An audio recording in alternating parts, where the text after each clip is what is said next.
Formula One is one of the fastest motorsports on the planet. With a top speed of over 230 miles per hour and average speeds reaching up to 200 miles per hour, driving an F1 car doesn't just require incredible skill, it requires superhuman bravery as well.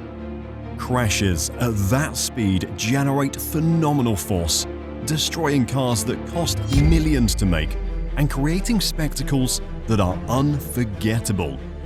Join me as we go on a journey through the most incredible, most memorable, and sometimes some of the saddest moments in Formula One history. These are F1's biggest ever crashes.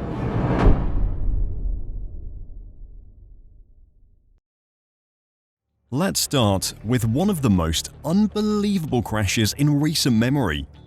The year was 2020. F1 was running a curtailed season due to the COVID-19 pandemic, and the second season of Drive to Survive had caused the sport's popularity to explode. New viewers were flocking to the sport to take in all the action and drama. On track though, not a lot had changed from previous seasons. The ham-ver-bot era was in full swing, as then six-time Drivers' Champion Lewis Hamilton dominated the season, with Valtteri Bottas and a young Max Verstappen occupying the other two podium spots at most of the races. Further down the grid, the Haas F1 team was having one of their worst ever seasons. COVID-19 hadn't just curtailed the season's race schedule, it was also decimating the Haas team's finances, the effects of which would show in 2021, when the team couldn't develop their car and had to save money on drivers, with Nikita Mazepin and Mick Schumacher stepping in as paid drivers to help fund the team. It was a year to forget for Kevin Magnussen and Romain Grosjean, who had only managed 1 point finish apiece over the first 14 rounds and were both going to lose their seats at the end of the season and had failed to secure a new one for the next. Up until the Bahrain Grand Prix, it was an easy season to forget for Haas, but what happened to Romain Grosjean on lap 1 would change all of that. Grosjean had only managed to qualify 19th on the grid as the uncompetitive Haas car hampered his efforts. As the lights went out for the Grand Prix, a huge battle broke out ahead of him, with 9 cars all bunched up closely together. Grosjean looked to get a good run out of turn 3 that could have let him pass a massive number of those cars down the inside into turn 4. As Grosjean made to move right and get around the group, he touched the front nose of Daniel Kvyat's AlphaTauri before spearing off the track and into the barrier just after turn 3. The car, still heavy with fuel so early in the race, burst through the uncovered safety barrier, exploding into flame. Grosjean impacted the barrier, traveling at 119 miles per hour with an estimated force of 67 Gs. The impact and angle of the collision caused Grosjean's car to split in half, wedging the front half of the vehicle, including the survival cell that Grosjean was encased in, into the crash barrier, and tearing off the rear half of the vehicle from the rest of it. The collision caused the car to burst into flames, with Grosjean still trapped in the survival cell. It was a crash that could have easily killed Grosjean, but miraculously he escaped. After almost 30 desperate seconds, with no sign of the Haas driver within the blazing car, he suddenly burst up through the flames, leaping free of his cockpit and to the safety of the medical car. The images of the car ripped in half and engulfed in flames swept around the world, and the story of Grosjean escaping his burning wreck were covered by the media everywhere. Grosjean was saved by a combination of the incredible safety measures in Formula One. His flame-retardant clothing kept the worst of the flames off him. The survival cell, which engulfs an F1 cockpit, protected his legs and body, and the halo forced the metal barrier up and over his head, protecting him from the impact. In fact, the lack of injuries he sustained was almost as astonishing as the crash itself. Apart from burns to the back of both his hands, the Haas driver was relatively unscathed. The crash was so surprising due to how unlike a modern F1 crash it was. The last time an F1 car really split in two was at Monaco in 1991. The last time one caught fire in a crash in the same way that Grosjean's did was at Imola in 1989. And you have to go back to the 1970s to find accidents in which cars pierced barriers in such a way. On both occasions, at Watkins Glen in the USA in 1973 and 1974, the drivers, Francois Sever and Helmut Koenig, were both killed. The comments from drivers within the sport at the time highlighted just how shocking it was. It was such a shocking image to see, world champion Lewis Hamilton said after winning the race. His car, the cockpit, I don't know what G's he pulled, but I'm just so grateful that the halo worked. Ungrateful the barrier didn't slice his head off. It could have been so much worse. The halo was a device only recently fitted to Formula One cars, which was designed to protect the drivers' heads during a crash. The FIA was already working on a cockpit head protection device when Frenchman Jules Bianchi suffered fatal head injuries when he hit a recovery vehicle during the 2014 Japanese Grand Prix. But when the late FIA F1 director Charlie Whiting was trying to push through the halo with support from the Grand Prix Drivers Association chairman Alexander Vers, many opposed it, including a number of the drivers and then F1 boss Bernie Ecclestone. They said it was against the spirit of the sport, that it undermined the DNA of F1 as an open cockpit formula, that it was ugly, even that it was unnecessary. It only eventually featured on F1's cars in 2018, and Grosjean's crash showed it was an absolutely worthwhile feature to fit. Grosjean's crash, though, is far from the only one where the halo has saved a driver's life.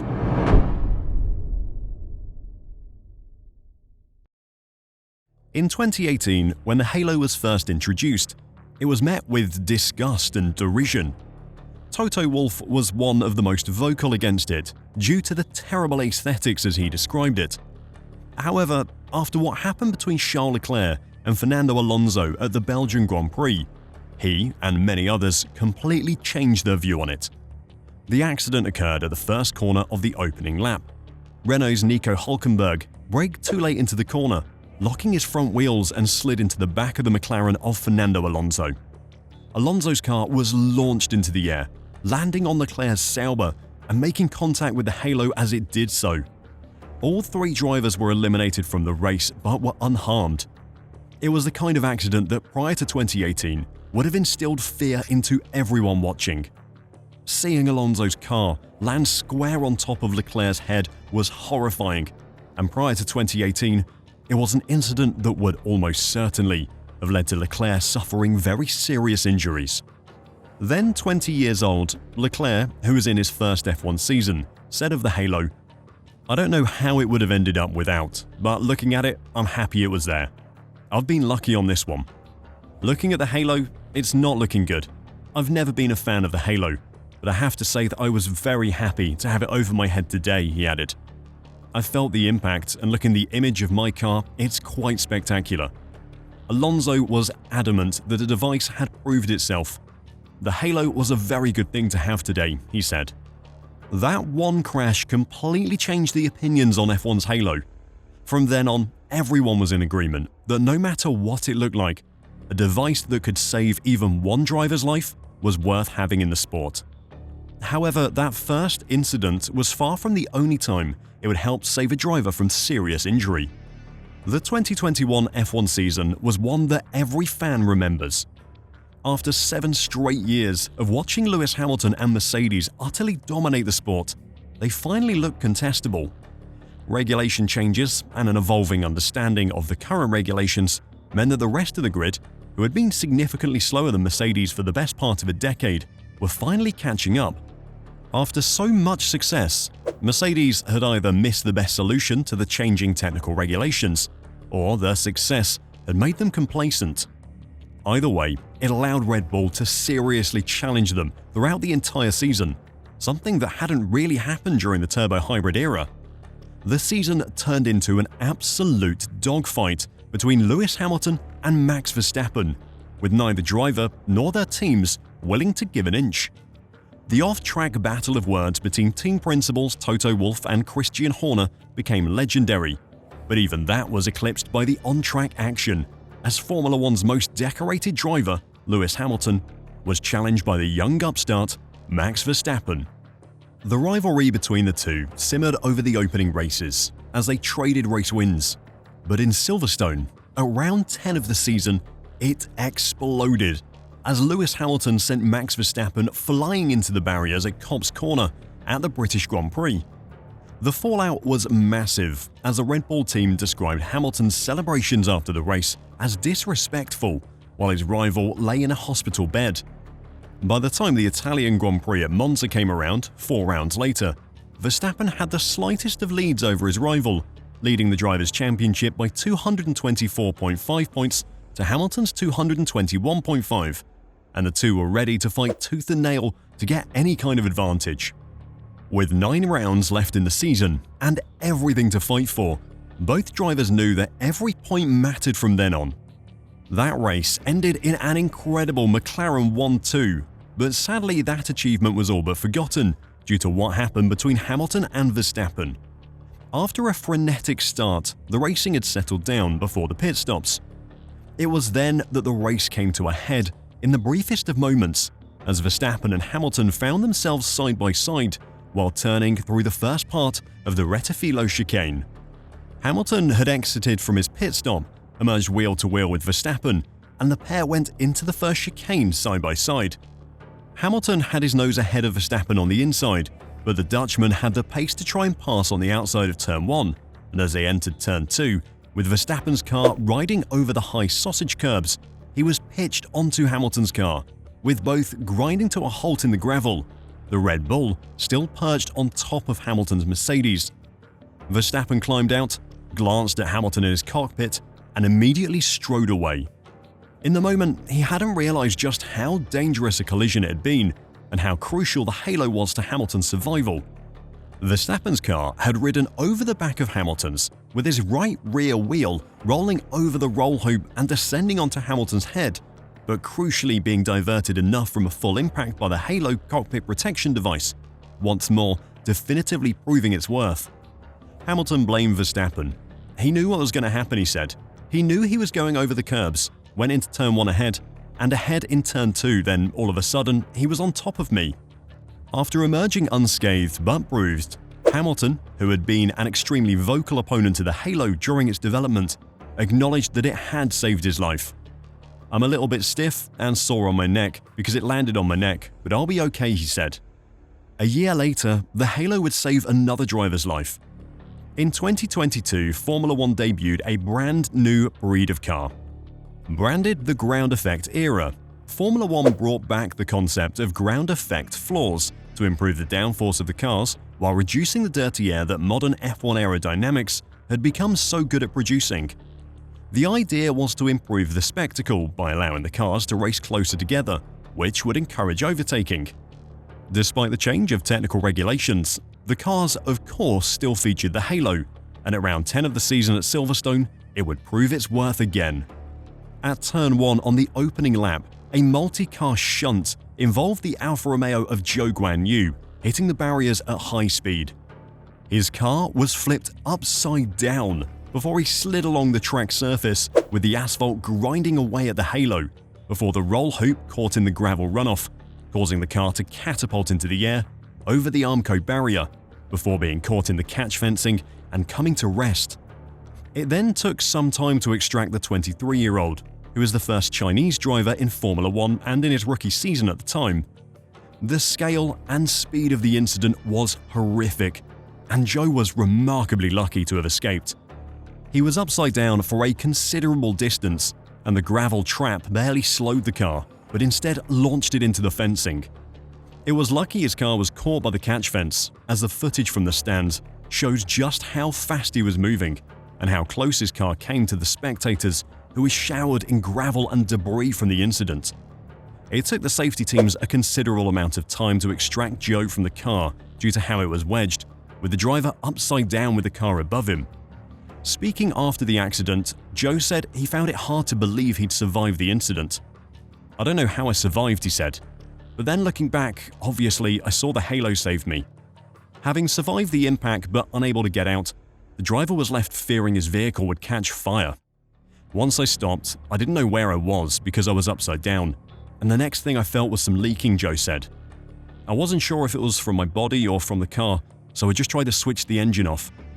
I knew if a fire started, it would be difficult to get out." It wasn't hurting, but it was very cold on the left-hand side, so I didn't know if it was blood and I wasn't feeling anymore or something. I was just making sure. I was more worried about if the engine caught on fire because in that position, you're really stuck. Incredibly, that wasn't the only time that the Halo saved a driver's life that weekend. Joe's accident occurred only hours after Roy Nissany and Dennis Hauger had a high-speed crash in an F2 race in which Hauger landed on Nissany's car. Nissany had forced Hauger wide on the Vale Straight, where Hauger lost control of his car on the grass, flying uncontrollably toward the tight left-hand corner at the end of the straight. There, he hit the sausage curb at the apex of the corner, which catapulted his car into the air and straight into the halo of Nissany's car. It was an incredibly scary incident, but one that would have been much worse without the halo. Sadly, this life-saving device hasn't always been in Formula One.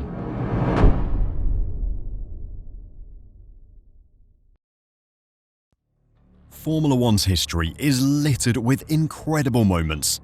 Whether they were unforgettable races, jaw-dropping individual performances, or seasons that we couldn't stop watching, it has provided fans with some amazing memories. But for all those incredible memories, there are also those moments that we'll never forget for the wrong reasons.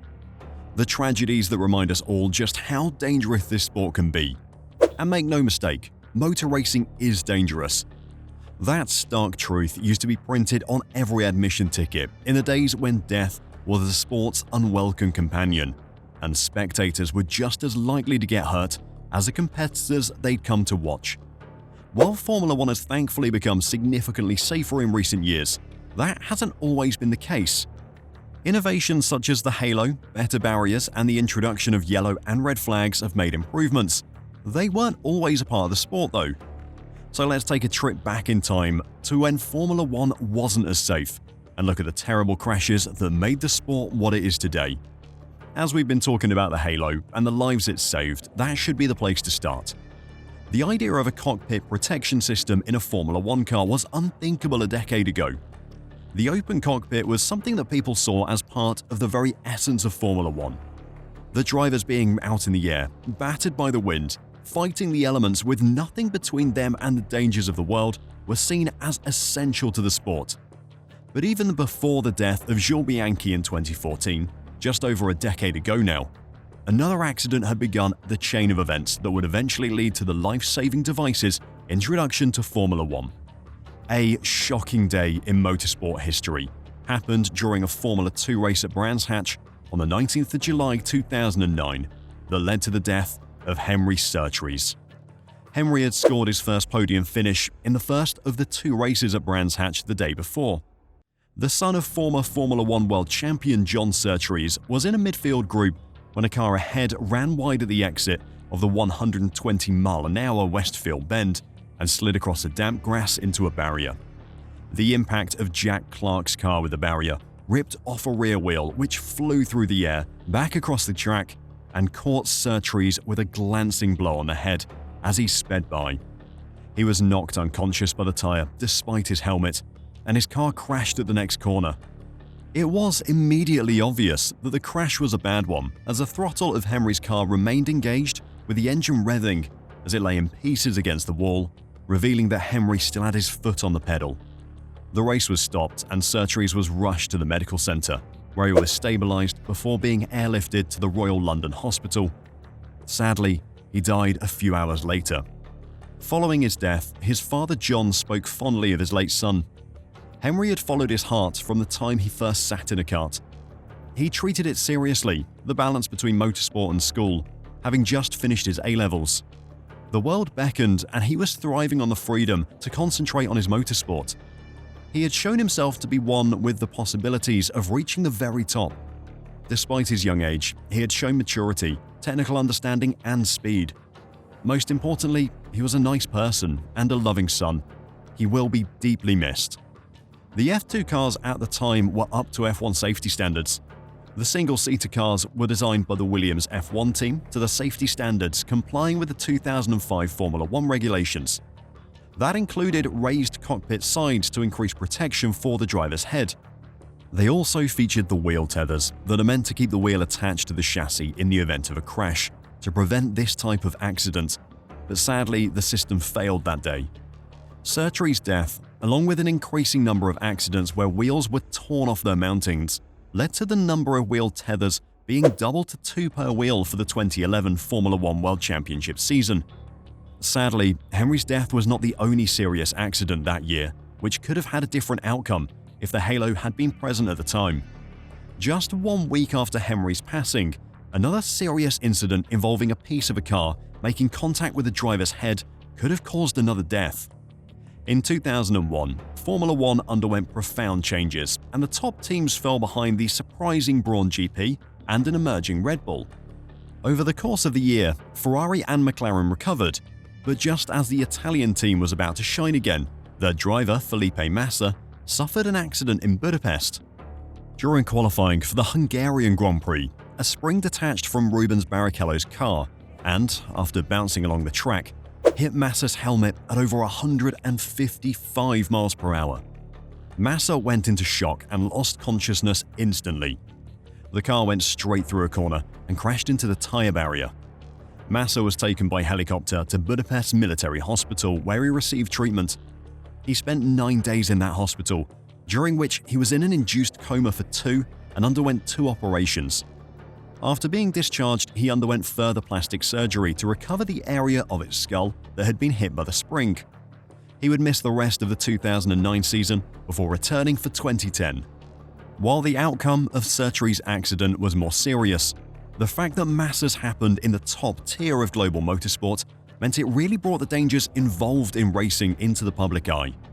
Incidents such as the 2 that happened in that fateful week in 2009 were incredibly rare at the time, but 2 happening within a week of each other reminded everyone that improving safety in motorsport and Formula One was a never-ending task. Rather than just dismiss both incidents as either bad luck or just one of those unfortunate things, motorsport went into overdrive in a search for answers and a solution to the problem. Massa's and Surtees's accidents pushed Formula One to begin investigating devices that could be used to protect drivers better during accidents.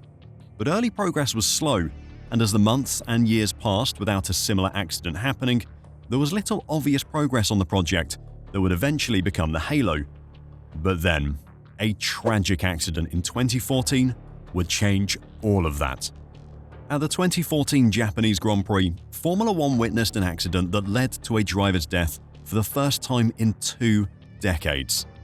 The race was held in treacherous wet conditions as the storms that preceded the approaching typhoon Fanfone hit Suzuka.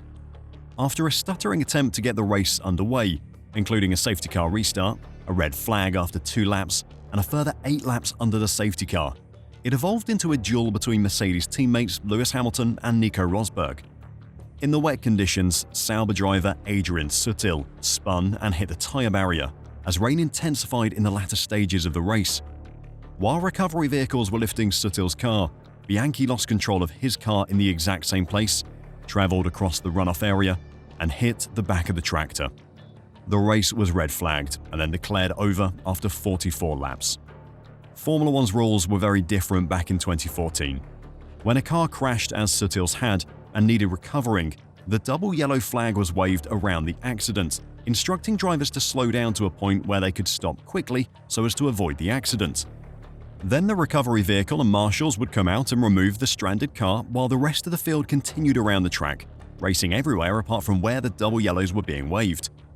Sutil had lost control of his car through the Dunlop curve due to the weather on track, causing him to aquaplane, and that is exactly the same thing that happened to Bianchi at the exact same spot. His helmet struck the underside of the machine at a recorded speed of 78 miles per hour. The immense force of the impact resulting in immediate and severe head trauma. Not even the state-of-the-art protection offered by his helmet proved enough to ensure his safety. Bianchi was extracted from his car and driven by ambulance to the local medical center. Several weeks later, he was transferred to France for further treatment, but tragically, he never regained consciousness. In July 2015, the Bianchi family announced that Jules had died from his injuries. He was 25 years old. An investigation into his accident concluded that the addition of a halo to the car likely wouldn't have saved him due to the sheer amount of force generated during the impact. Lessons were learned though, and the rules around recovery vehicles and marshals being on track at the same time as cars were heavily altered to ensure that such a tragedy would never occur again. Thankfully, Formula One hasn't featured any more serious accidents like the one that took Bianchi's life since then.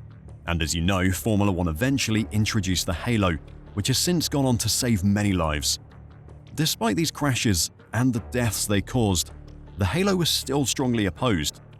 Niki Lauda, for example, who at the time was Mercedes' non-executive chairman, was highly critical.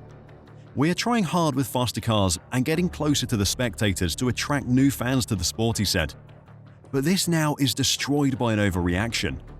There is 100% a better solution than the halo, otherwise we would not have tried 3 ideas.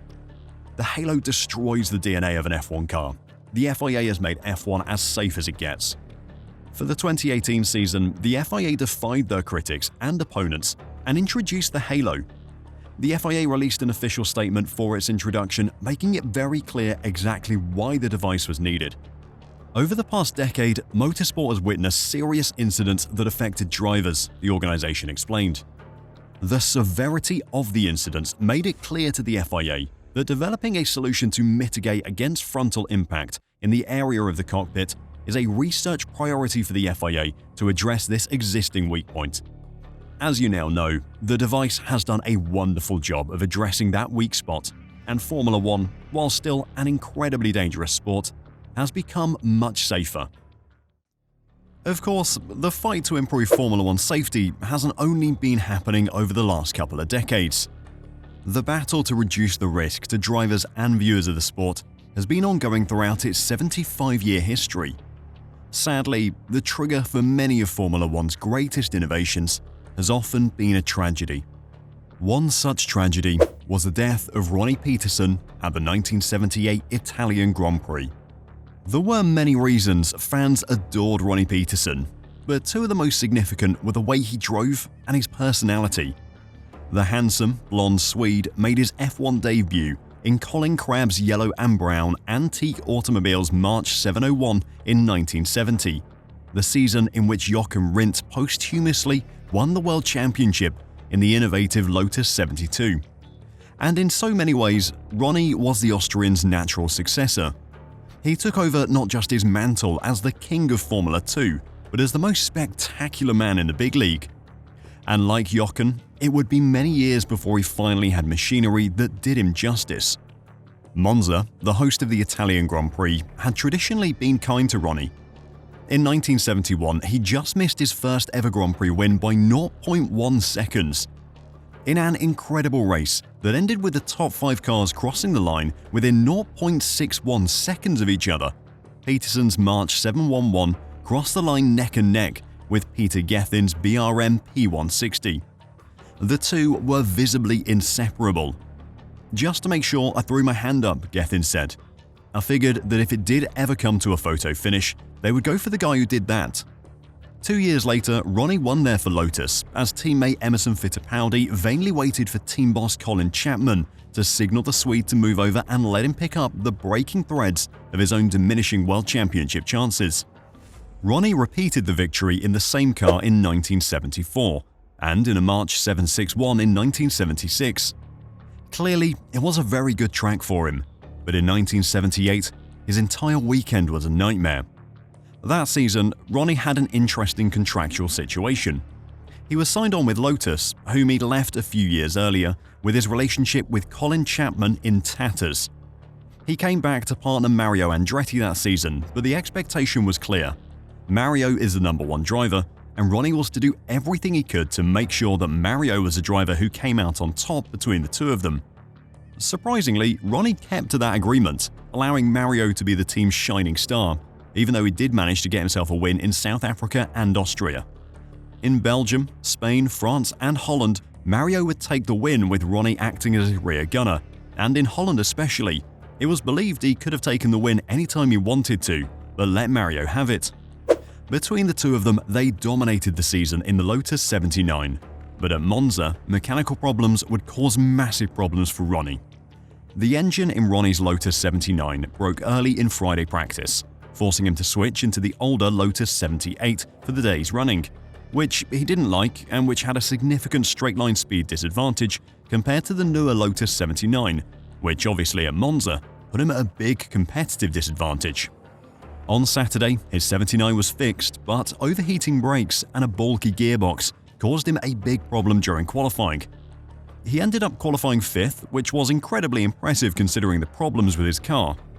But then, the rear brakes, which were the Achilles heel of the Lotus 79, failed in the race morning warm-up, and his car was badly damaged. He would have to use the 78 instead, and besides that straight-line speed problem, it also lacked the 79's strength in the footbox area. At about 3 o'clock, 24 cars lined up on the grid. The flag was dropped, with some of the cars still rolling into position. On the approach to the Variante Goodyear, the old first chicane, Riccardo Patrese Arrows, which had qualified 12th, reportedly touched James Hunt's McLaren, which started from 10th position. Hunt would later blame Patrese for the accident that would follow and conducted a witch hunt against him, but Arrows boss Jackie Oliver always insisted. Dutch TV film shot from the front and side shows Riccardo go across in front of James with feet to spare. He did not touch James at all. Whatever happened, the accident that followed was horrifying.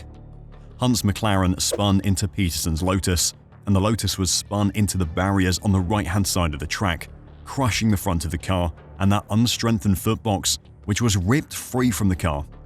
Vittorio Brambilla, who had started from the back of the grid, tried to avoid the accident, but his Surtees crashed into Peterson's Lotus. Ronnie's Lotus then burst into flames, and after Niki Lauda's horrific accident 2 years earlier, the horror of the situation quickly spread through those watching. James Hunt leapt from his McLaren, and with the help of fellow driver Clay Regazzoni, pulled Peterson from the burning Lotus in an act of incredible bravery, as a nearby marshal with a fire extinguisher made a futile attempt to control the blaze. Soon, the fire was put out, and the track officials started to take stock of what had happened.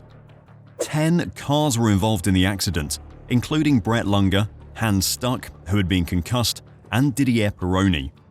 Brambilla had a severe head injury, and Peterson had badly broken legs.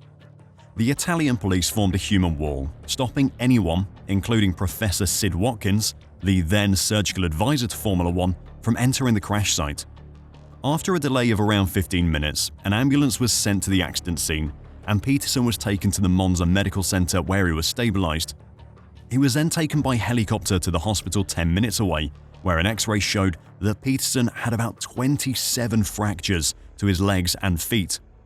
Surgeons decided to pin Ronnie's fractured bones when it became obvious that the scale of the damage was threatening the circulation to one of his legs. The surgeons worked until close to midnight, and Peterson was sent to the intensive care unit in a stable condition. At close to 4 o'clock in the morning, Professor Sid Watkins, the F1 surgical advisor, received a call informing him that Peterson's condition had worsened. By the time he reached the hospital, Peterson was clinically brain dead. He died from a fat embolism, a fairly rare condition that can follow fractures to the thigh.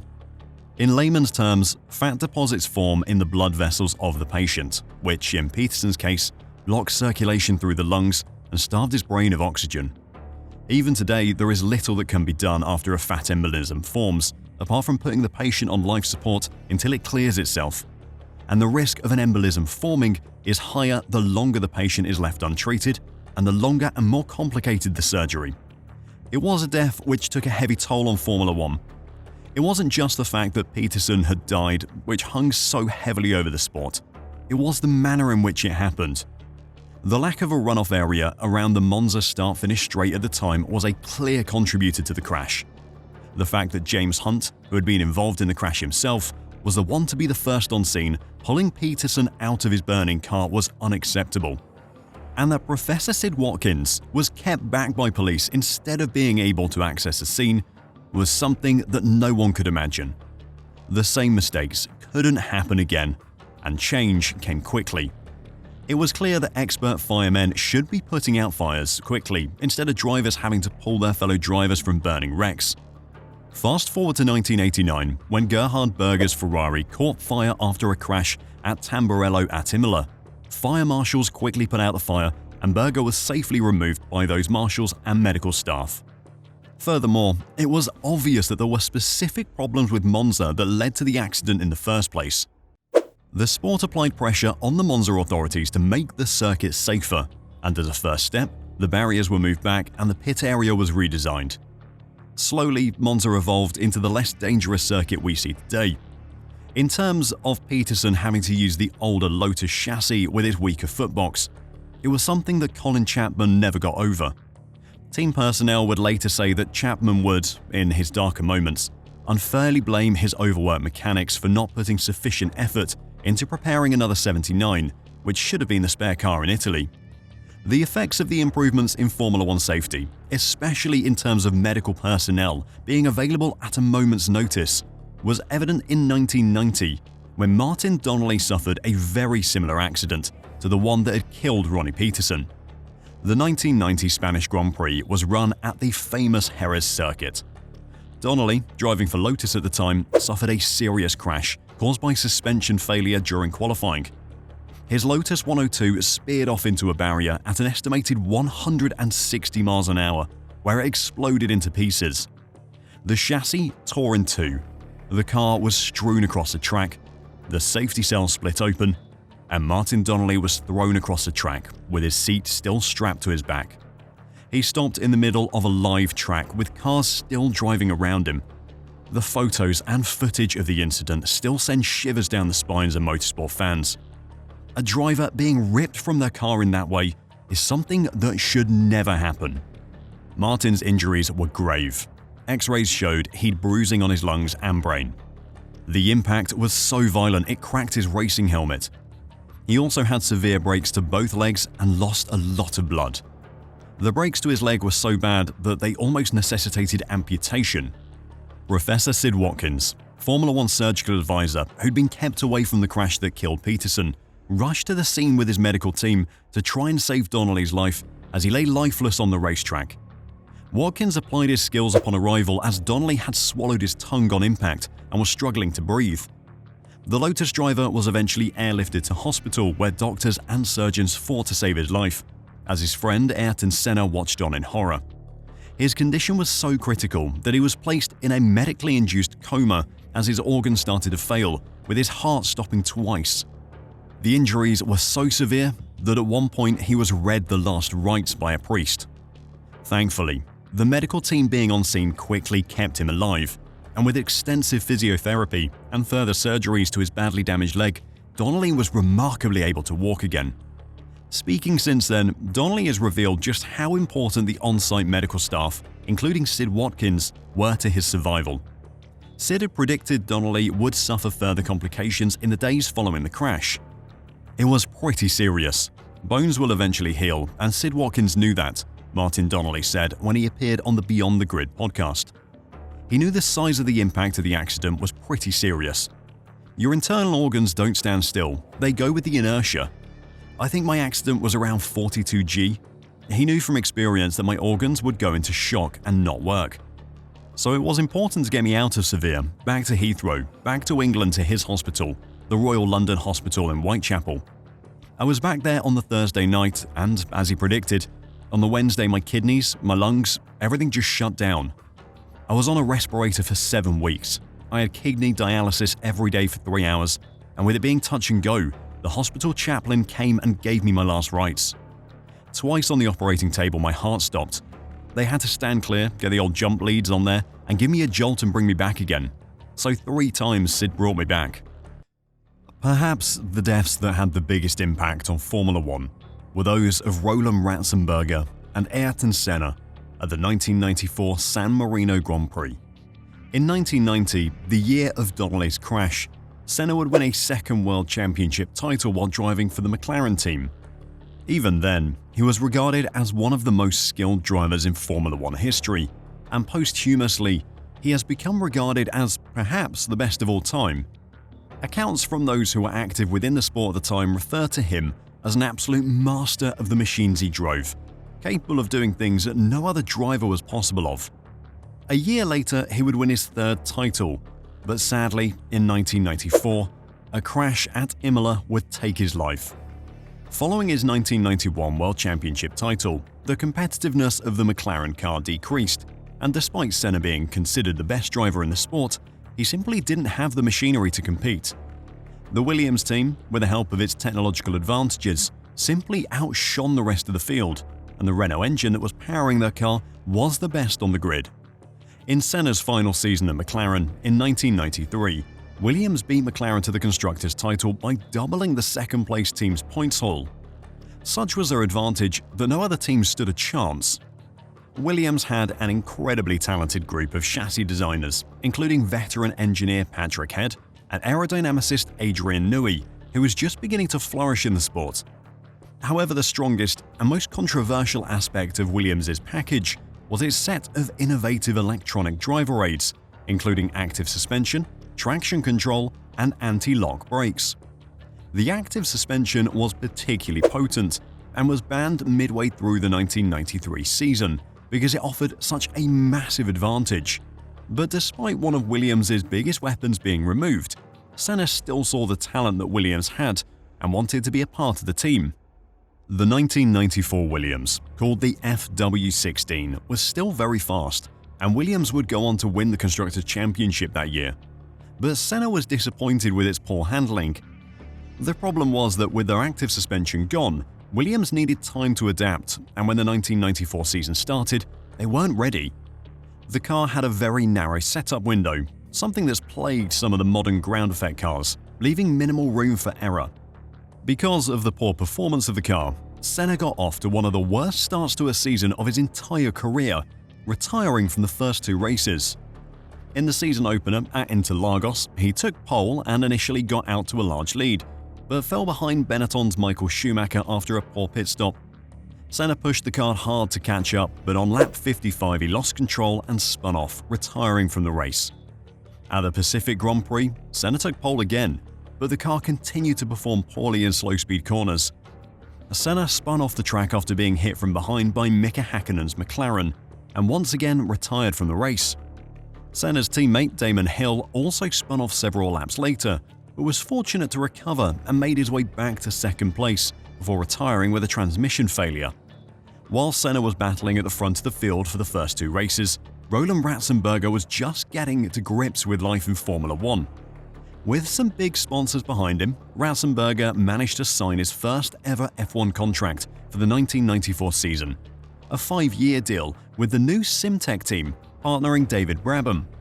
With a very uncompetitive car, Ratzenberger failed to qualify for the first race at Interlagos.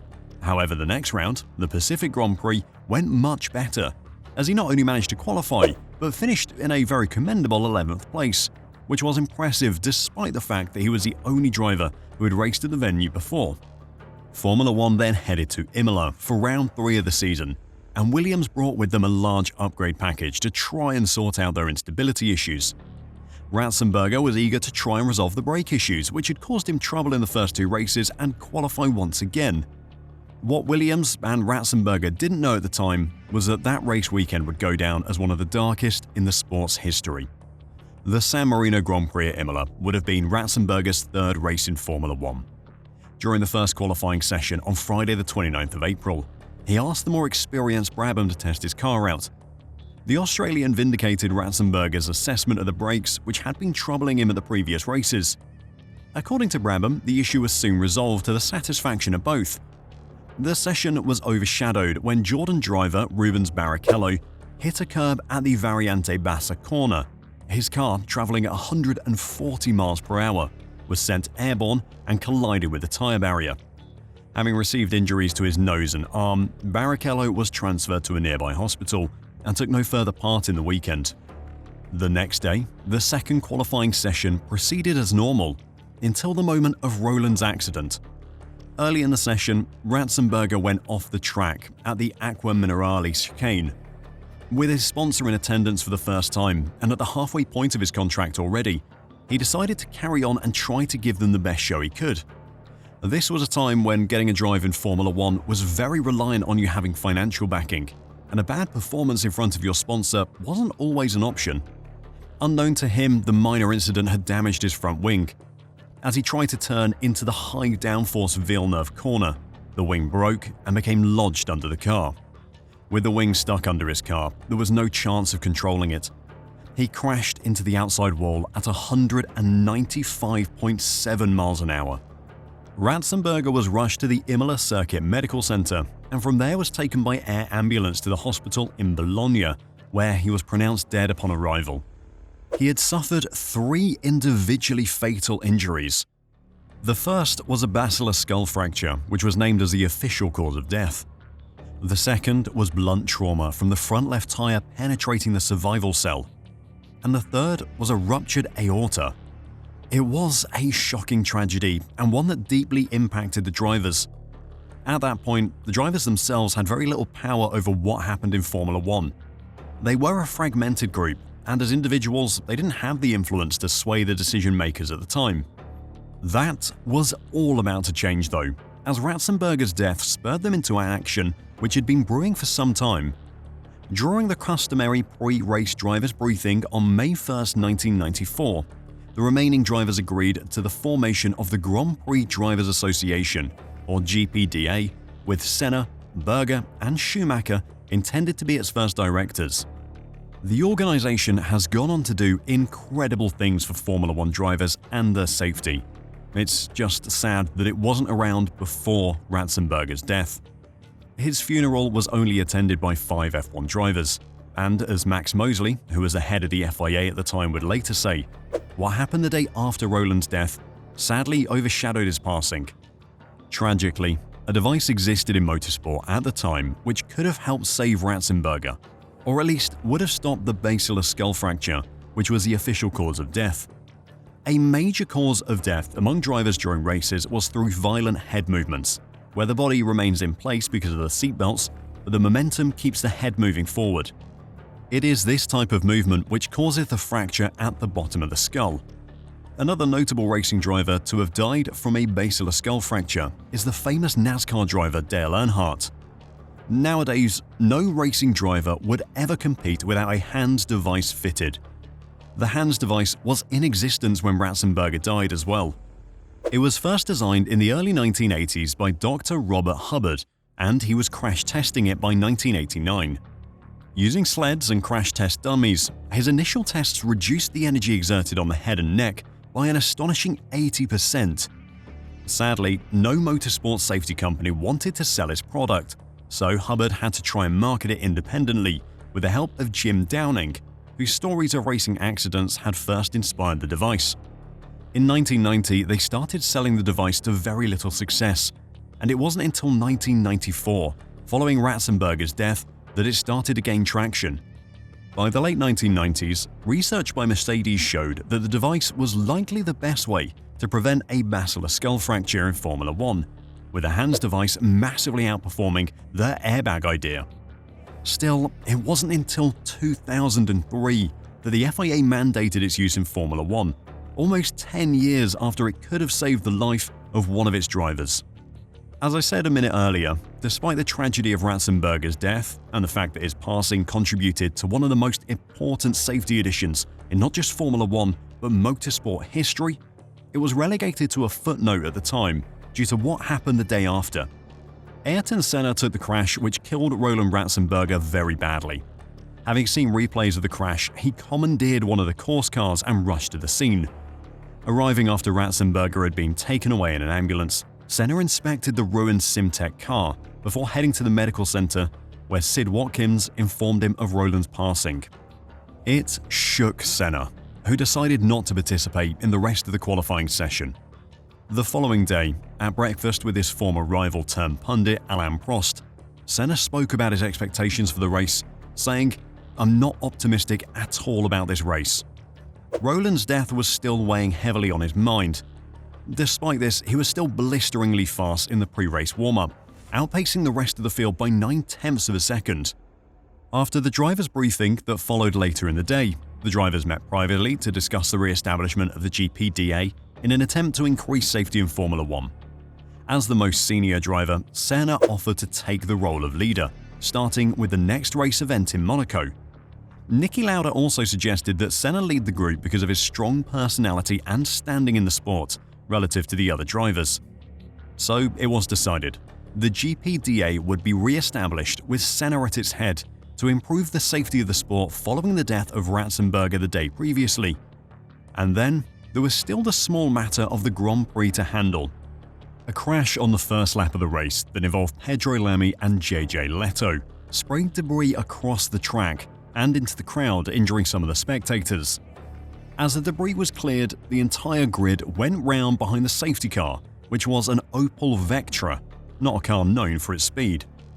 Despite being driven by an F3 driver, the Vectra simply couldn't go fast enough, meaning the Formula One cars that followed it were forced to go at a relative snail's pace compared to their race speeds, and the temperature in their tyres, which is so vital to the grip of the cars, started to decrease.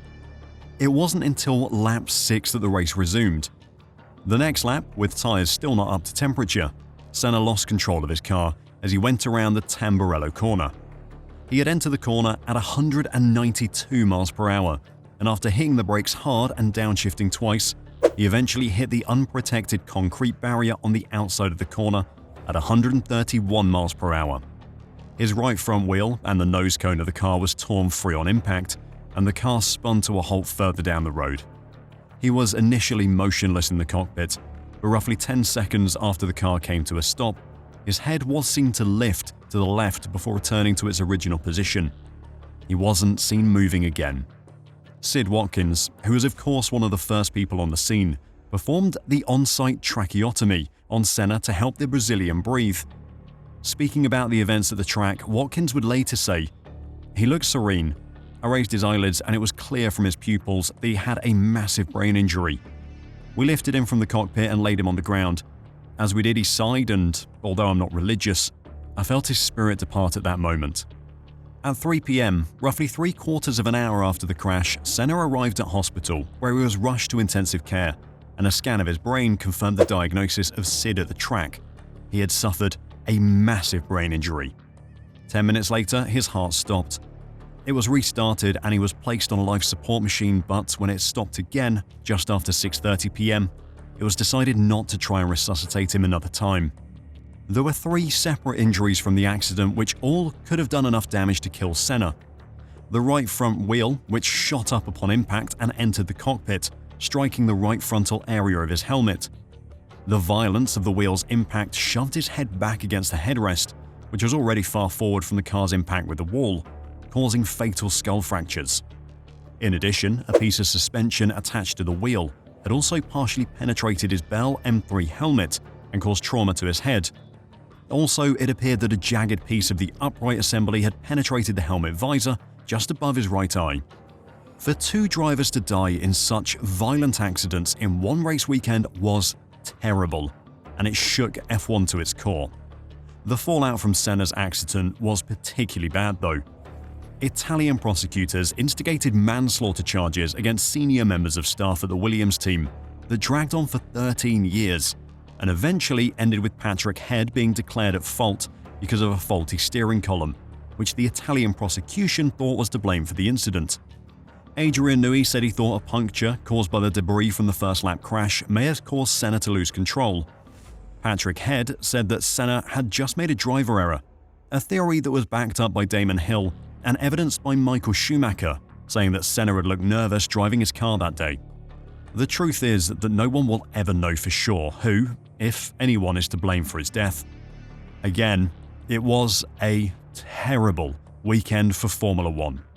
But in the aftermath, the sport realized that such a tragedy could never happen again. At the next race in Monaco, retired world champion Niki Lauda announced the reformation of the GPDA.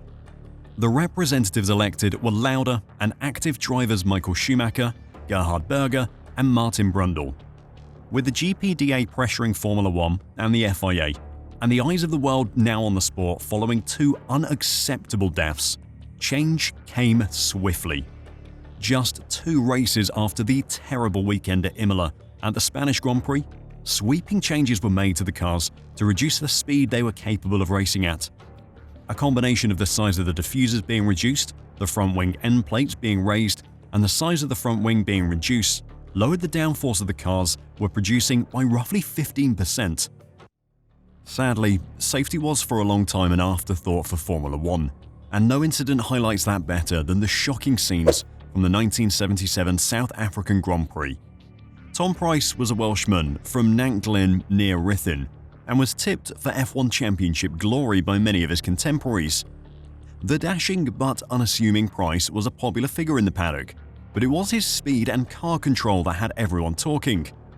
To highlight the dangers of the sport at the time that Tom participated, he originally got his seat at the Shadow team by taking the place previously occupied by Peter Revson, who had lost his life while testing the Shadow DN3A Ford at Kyalami. At the 1975 British Grand Prix, Tom became the first and only Welshman ever to take an F1 pole, driving the little fancied Shadow. An accident brought his race to a premature end, but earlier that year he'd shown what he was really capable of. At the annual non-championship Race of Champions, in his black Shadow emblazoned with the Welsh flag, he started from pole position. He slithered on the damp and cold Brands Hatch circuit, the famous undulating stripe of Kentish tarmac, and beat some of the greatest names in the history of motor racing, including the likes of Emerson Fittipaldi, Jackie Ick, and Ronnie Peterson. At the Austrian Grand Prix that year, he would secure his first F1 podium, taking his Shadow car to third place and highlighting why he was one of the sport's emerging talents. So highly was he rated that Lotus considered taking him on in place of Ronnie Peterson, a move which could have completely changed the history of the sport. By 1977, Shadow had gone through a few different sponsors and was now sponsored by Ambrosio, an Italian cereals company, after racing at the season-opening Argentinian Grand Prix in a plain black car due to their lack of backing. Pryce also had a new teammate, Italian Renzo Zorzi. Ambrosio's support increased for the next event, the South African Grand Prix, which was raced at Kyalami on the 5th of March. The team's cars were painted in Ambrosio's colours, white with two blue longitudinal bands, and both drivers now had the newer DN8 model Shadow car at their disposal. The DN8 was far from being among the best Formula One chassis at the time, but on the first practice session on Wednesday, held under wet conditions, Pryce clearly demonstrated his innate talent, setting the fastest time, a full second ahead of the rest of the field, which included drivers of the caliber of James Hunt, Jody Scheckter, and Niki Lauda. As the race weekend went on though, the rest of the grid made gains, and Pryce eventually qualified 15th for the race, with Zorzi 5 places behind. At the start of the race though, Tom's car had fuel pickup problems, and he found himself at the back of the pack by the end of the first lap, due to the lack of fuel in the engine. He quickly came to grips with the Shadow though, and over the next 18 laps he overtook 8 cars, moving up to 13th place. Pryce then got closer and closer to a group of drivers made up of Hans-Joachim Stuck, Jacques Lafitte, and Gunnar Nilsson, dicing fiercely with them. In the meantime, Zorzi, running behind this pack, experienced an engine failure. Having lost power after passing the pit lane entrance, the car slowed down and Zorzi pulled it to the left of the track after the high-speed kink that preceded the start-finish line. As Zorzi was leaving the cockpit of the Shadow, an oil leak developed, and the car began to catch fire. At first, Zorzi had difficulties leaving the cockpit when the cables connected to his helmet didn't release when he pulled them. 2 young marshals who were working at the entrance of the pit lane were given instructions to cross the track and put out the fire in Zorzi's disabled car. One of them was Frederik Janssen van Verden, a 19-year-old booking clerk at Jan Smuts Airport in Johannesburg. The young man, with no previous experience in racing, was delighted to be a fire marshal for the first time at such an important event. The kink was located on a crest, so Zorzi's car was hidden from the drivers approaching it. Also, at that part of the track, the Formula One cars of the time were doing around 175 miles an hour and would have been focused on the right side of the track, where the signalling boards were placed by the team mechanics, making it even more difficult for the other racers to spot the stranded Shadow car.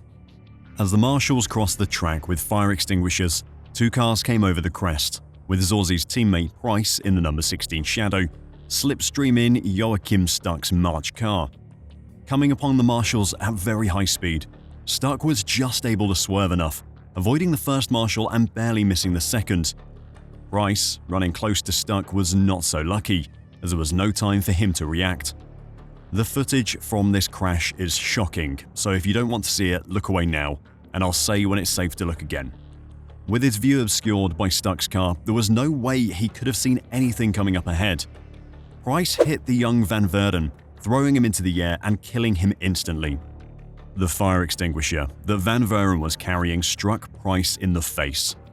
The impact with the fire extinguisher wrenched Price's helmet upwards sharply, killing him almost instantly. The impact was so violent that the fire extinguisher was sent up over the grandstand and landed in the parking lot behind. Price's out-of-control shadow, with its front damaged by the impact with Van Veren, carried on along the downhill start-finish line.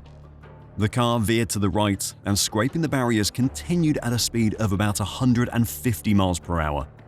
It then hit the barriers at an entrance for emergency vehicles, throwing it across the track at the Crowthorne Bend at the end of the straight and hitting Jacques Lafitte's Ligier, sending both Price and Lafitte head-on into the barriers. At first, Lafitte, who was uninjured, was enraged by the accident and left his car to argue with Price, but immediately stopped once he noticed Price's lifeless body in the cockpit of the white and blue machine. If you looked away, you can look back again now. It was a horrible accident, one of the worst Formula One has ever witnessed. Janssen Van Veren's injuries were so extensive that initially his body was identified only after the race director had summoned all of the race marshals, and he was not among them. The race was not stopped following the accident, and Niki Lauda would go on to take his first win since his near-fatal accident during the 1976 German Grand Prix, despite the fact that he had some of Price's roll hoops stuck in his radiator, causing his car's temperatures to skyrocket. At first, he announced it was the greatest victory of his career, but when he was told on the victory podium of Price's death, he said that there was no joy after that. How could there be any joy after such an awful accident? It wasn't just that a promising driver had died, or the tragedy of a young marshal being hit. It was the fact that it was completely avoidable. The marshals should never have been allowed on a live track like they were. The thought of someone trying to run across a track with cars traveling at speeds approaching 200 miles per hour seems like utter madness now, but back then it was just part of motorsport. It took tragedies like this for change to happen, and Formula One did not delay in making changes following the two completely avoidable deaths. In response to what happened in South Africa, F1 authorities mandated strict protocols over marshals jumping on the racetrack while other cars were still operating close to racing speeds. It is still the first rule of marshalling a race now as well. You never enter a live track, even when the race is yellow flagged or behind a safety car. It is still only done under very limited circumstances. It also paved the way for a more streamlined display of yellow and red flags to ensure all drivers and teams are quickly made aware of what's going on. This meant better communication between race officials and marshals to ensure that flags were shown promptly, and when they were, every driver was clearly aware of what they meant. Of course, not all changes to the safety of Formula One had to come from tragedies. Some were motivated by near misses, and others were motivated by passionate individuals who wanted better for the competitors of the sport. In the early history of Formula One, the sport was shockingly dangerous. Throughout the 1950s, 15 drivers were killed either testing or racing F1 cars in the 84 races held that decade. In a modern 24-race season, that would mean 4 drivers would die every year. The first half of the 60s weren't much better. From 1960 to 1965, 9 more drivers died over 57 races. The story of Jackie Stewart's almost fatal crash at the 1966 Belgian Grand Prix tells the perfect story of why the sport was so dangerous, but also inspired him to become one of its biggest advocates for change. At the time, Formula One cars and the sport as a whole had almost no thought for the dangers involved. This was a time before fire-resistant clothing was introduced to the sport. It was 15 years before survival cells were mandated, 3 decades before the work to improve barriers and runoff areas really began in earnest. Many tracks were made up of sections that formed actual roads for most of the year, and nothing was done to make them safe apart from closing them to traffic for the race weekend. The course for the 8.7-mile Belgian Grand Prix was one of those circuits. Even with the roads supposedly closed to the public, that didn't stop them from finding their way onto the circuit. In practice for the 1966 race, Jim Clark had a lucky escape where he narrowly avoided a collision with a road car on track. I was taking the hill from Eau Rouge at 130 miles an hour and taking my line through the bend when I came across this car moving at a quarter of my speed. It was all I could do to stay out of the trees. Jim's story of coming across a public car after Eau Rouge at 130 miles an hour may be a bit modest. The pole position time that year was set by John Surtees, who averaged 145 miles an hour over the entire lap. A horrifying speed when you consider that the track had little in the way of barriers or even hay bales to stop the cars from driving into the houses, trees and walls that lined the track. Jackie Stewart would qualify on the outside of the three-car front row, albeit 3.5 seconds behind pole sitter Surtees in the Ferrari 312, with Jochen Rintz's Cooper 81 Maserati between them, but only 0.3 quicker than Stewart. The race started in the dry, but midway through the first lap the heavens opened and left the road surface resembling polished glass, and a number of cars aquaplaned in various directions. Some were lucky and remained on the track, but others less so. 1 minute it was dry, the next it was covered in driving rain, Graham Hill said. One car started to spin and then the others as they tried to avoid it. Then cars started hitting each other, with 4 eventually involved going in all directions. After the descent from Les Combes, a total of 6 cars had already left the circuit, though 2 of them managed to get going again. Then came the famous kink at the end of the Master Straight. "We just ran into a wall of water in the way it can rain only in southern Belgium," Stewart said in an interview almost 3 decades later. At 170 miles an hour, his BRM aquaplaned as he approached the right-hand master kink. It flew off the tarmac, hitting a telegraph pole before flattening a woodcutter's hut. Then it careered over an 8-foot drop onto the patio of a farmhouse. Jackie's car was mangled beyond recognition, trapping him inside the cockpit with fuel gushing out of the engine and onto him. He could hear the fuel sloshing around in the cockpit as he tried to free himself. Within seconds, he was trapped in a wrecked car, surrounded by fuel up to his waist, which could ignite at any second. Seconds after Stewart's car had flown off the road, teammate Hill slid off at the same spot, but with less spectacular results, even though he careered into straw bales backwards at 130 miles an hour. As he tried to get his car back onto the track, he noticed the wreckage of Stewart's car and ran to see what had happened. He found Jackie, only half conscious, trapped in his cockpit filled with fuel, and he knew he had to act quickly in case the car went up in flames. He managed to turn off the fuel pump and started trying to free Stewart, but it was clear that the damage to the car was going to make it difficult. He was soon joined by Bob Bondurant, who had also spun off at the same spot and flipped his car into a ditch. The pair worked furiously to try and extricate him, with fuel still swamping them and the vehicle. One spark, and all 3 men would have been engulfed in a fireball. No marshals appeared to help, there was no safety team on hand, there was no medical car with a doctor to offer aid. It took them 25 minutes to extract Stewart from the wreck, and even then it had required the aid of a toolkit borrowed from a spectator. They unscrewed the steering wheel and pulled him clear and carried him to a barn. Stewart was in a great deal of pain, but fortunately hadn't been seriously injured.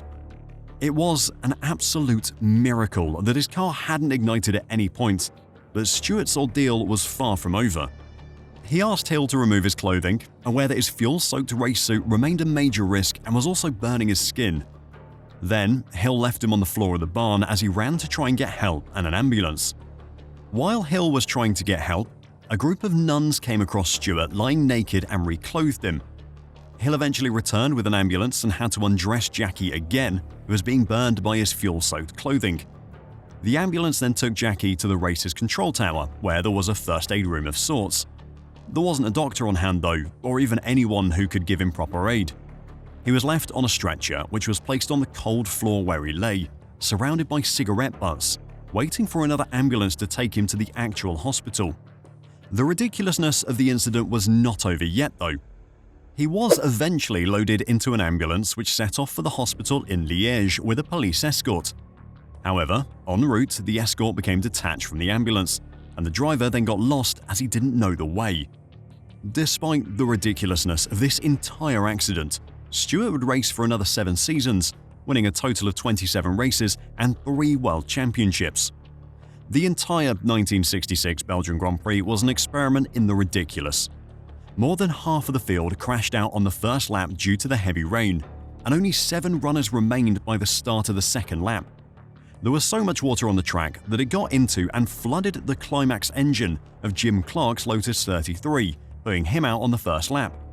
Despite the utter chaos that occurred over that first lap, it was run entirely under green flag conditions.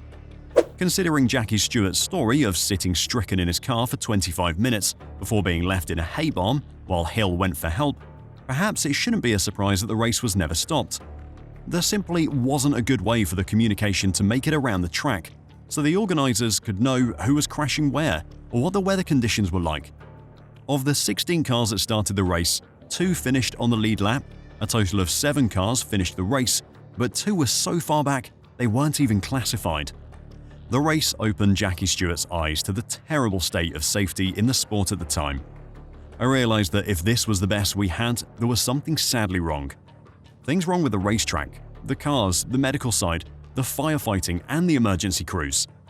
There were also grass banks that were launch pads, things you went straight into, trees that were unprotected, and so on. Young people today just wouldn't understand it. It was ridiculous. He explained that, "If I have any legacy to leave the sport, I hope it will be seen to be an area of safety, because when I arrived in Grand Prix racing, so-called precautions and safety measures were diabolical." Stewart, of course, went on to become a legend of Formula One, but despite his 3 world championships, it is his advocacy for safety that he is best known for. Change sometimes takes more time than it should, and that's even true of Jackie's views on safety. Basic things like seatbelts were met with disdain when they were first introduced for Formula One, and even Stewart didn't want them initially, despite his belief that F1 had to be safer. He changed his mind soon after racing in Indianapolis in the late 60s, and started his campaign to push for mandatory safety belts and full-face helmets. Drivers complained loudly, some because they were afraid to be trapped in a burning car. Following his crash in Spa, Stewart took it upon himself to make the sport safer. As a stopgap measure, he hired a private doctor to be at all his races and taped a spanner to the steering shaft of his BRM in case it would be needed again. He then began to press track owners to modernize their tracks, including organizing driver boycotts of races at Spa-Francorchamps in 1969, the Nürburgring in 1970, being joined by his close friend Joachim Rindt, and Zandvoort in 1972, until barriers, runoff areas, fire crews, and medical facilities were improved. Some drivers and press members believe the safety improvements for which Stewart advocated detracted from the sport, while track owners and race organizers balked at the extra costs. Stewart later said, "I would have been a much more popular world champion if I'd always said what people wanted to hear. I might have been dead, but definitely more popular." It is a horrible truth of motorsport that for the gaps in safety procedures to be found, something has to happen to expose them. As you now know, that often means a terrible accident. Fortunately, the sport has gotten safer. When those gaps in safety procedures have been exposed, the issues have been resolved, and now Formula One is far safer than ever before. And I think after this section of the video, it's best we move away from the tragic for a few minutes and instead turn our attention to some of the most dramatic, most chaotic, and most expensive crashes in F1 history. Things are about to get messy, so strap in. Oh, by the way, if you've made it this far into the video, then please give it a like, subscribe to the channel, and maybe tell me which crash shocked you the most so far.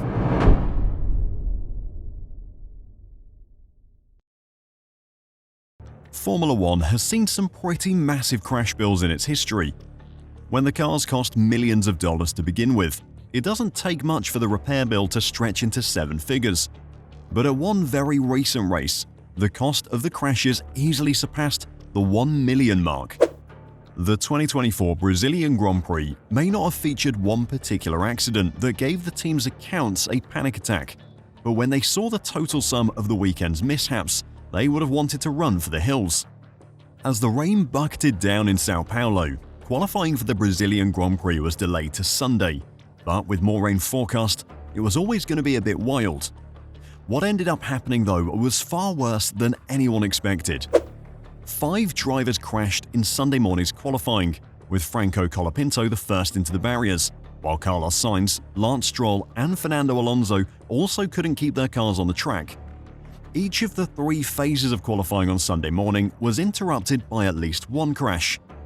This resulted in a total of 5 red flags, which are used to stop a practice session, qualifying session, or race due to a serious accident or extreme weather.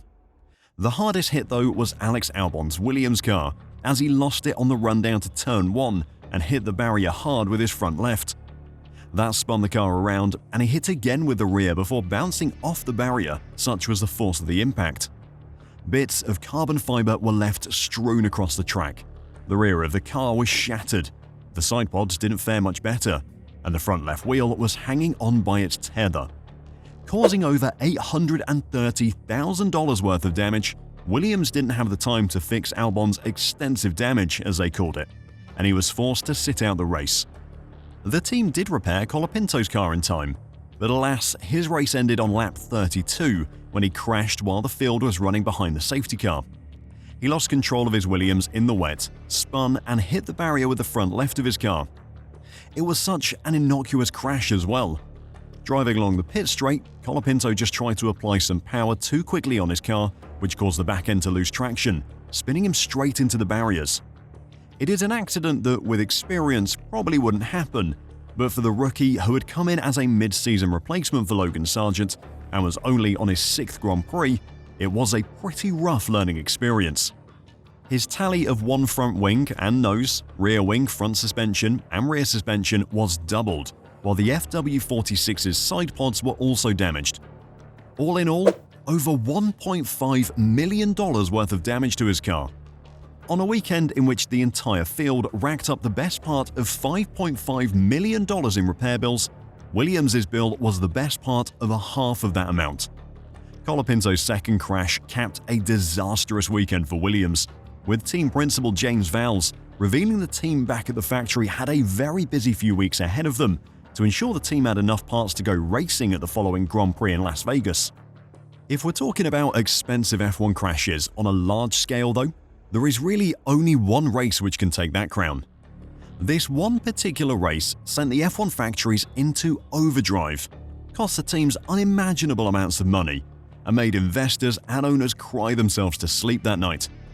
That's right, the 1998 Belgian Grand Prix is rightly remembered as one of the most dramatic and incident-filled races in F1 history, but there was one moment in particular that will live long in Formula One's memory. I have to admit, it was a bit scary. I had no brakes, no steering, nothing was working. I was just sitting there, hurtling down the track with wheels hitting me on the head and cars going all over the place. There was nothing I could do except sit there and think, shit, where is this taking me? It was not pleasant. Eddie Irvine's harrowing recollection of the first lap accident that struck just moments into the 1999 Belgian Grand Prix at Spa-Francorchamps offers a vivid insight into the scale and ferocity of what remains one of the most notorious F1 pileups. In total, the incident lasted barely 15 seconds, but by the time it was over, no fewer than 13 of the 22 machines that took the start had bitten the dust, and hundreds upon hundreds of thousands of dollars worth of damage had been accrued. Never before had so many cars been destroyed in so little time, but just what had caused such unbridled carnage? The chief culprit, as is so often the case at Spa, was the weather. The race got underway amid a characteristically torrential Ardennes downpour, meaning the field arrived at the circuit's excruciatingly tight first corner, La Source, bunched together and shrouded in spray. Somewhat amazingly, the entire grid managed to negotiate the right-hander without incident, but as McLaren's Mika Hakkinen led the pack down the hill toward Eau Rouge, the Finn's teammate David Coulthard, sitting in 4th, lost control after running over a drain cover. In an instant, the Scott Silver MP413 speared sideways out of the gloom and smashed violently into the inside retaining wall, the force of the impact spitting the car back across the circuit and into the path of the onrushing pack. The scale of devastation that followed was unprecedented. Detached tires and shards of carbon fiber bodywork filled the air as cars lost control and ricocheted into one another at will, one brutal impact following another. Then, just as the chaos seemed to be waning, along came the unsighted tail enders, cannoning helplessly into the wreckage.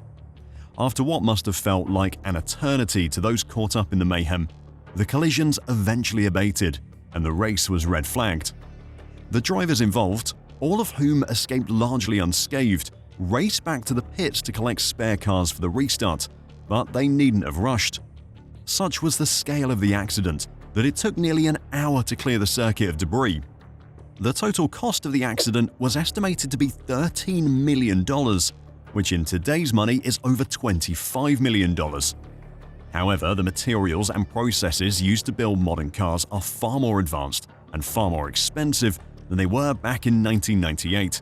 So if such an accident happened today, it would easily head over the $30 million mark. The race wasn't finished there though. You see, before budget caps became a thing in Formula One, it wasn't uncommon for teams to have a complete spare car sat in the garage. In fact, it was just part of the sport, especially for the bigger manufacturers. The rules also allowed the drivers to change cars.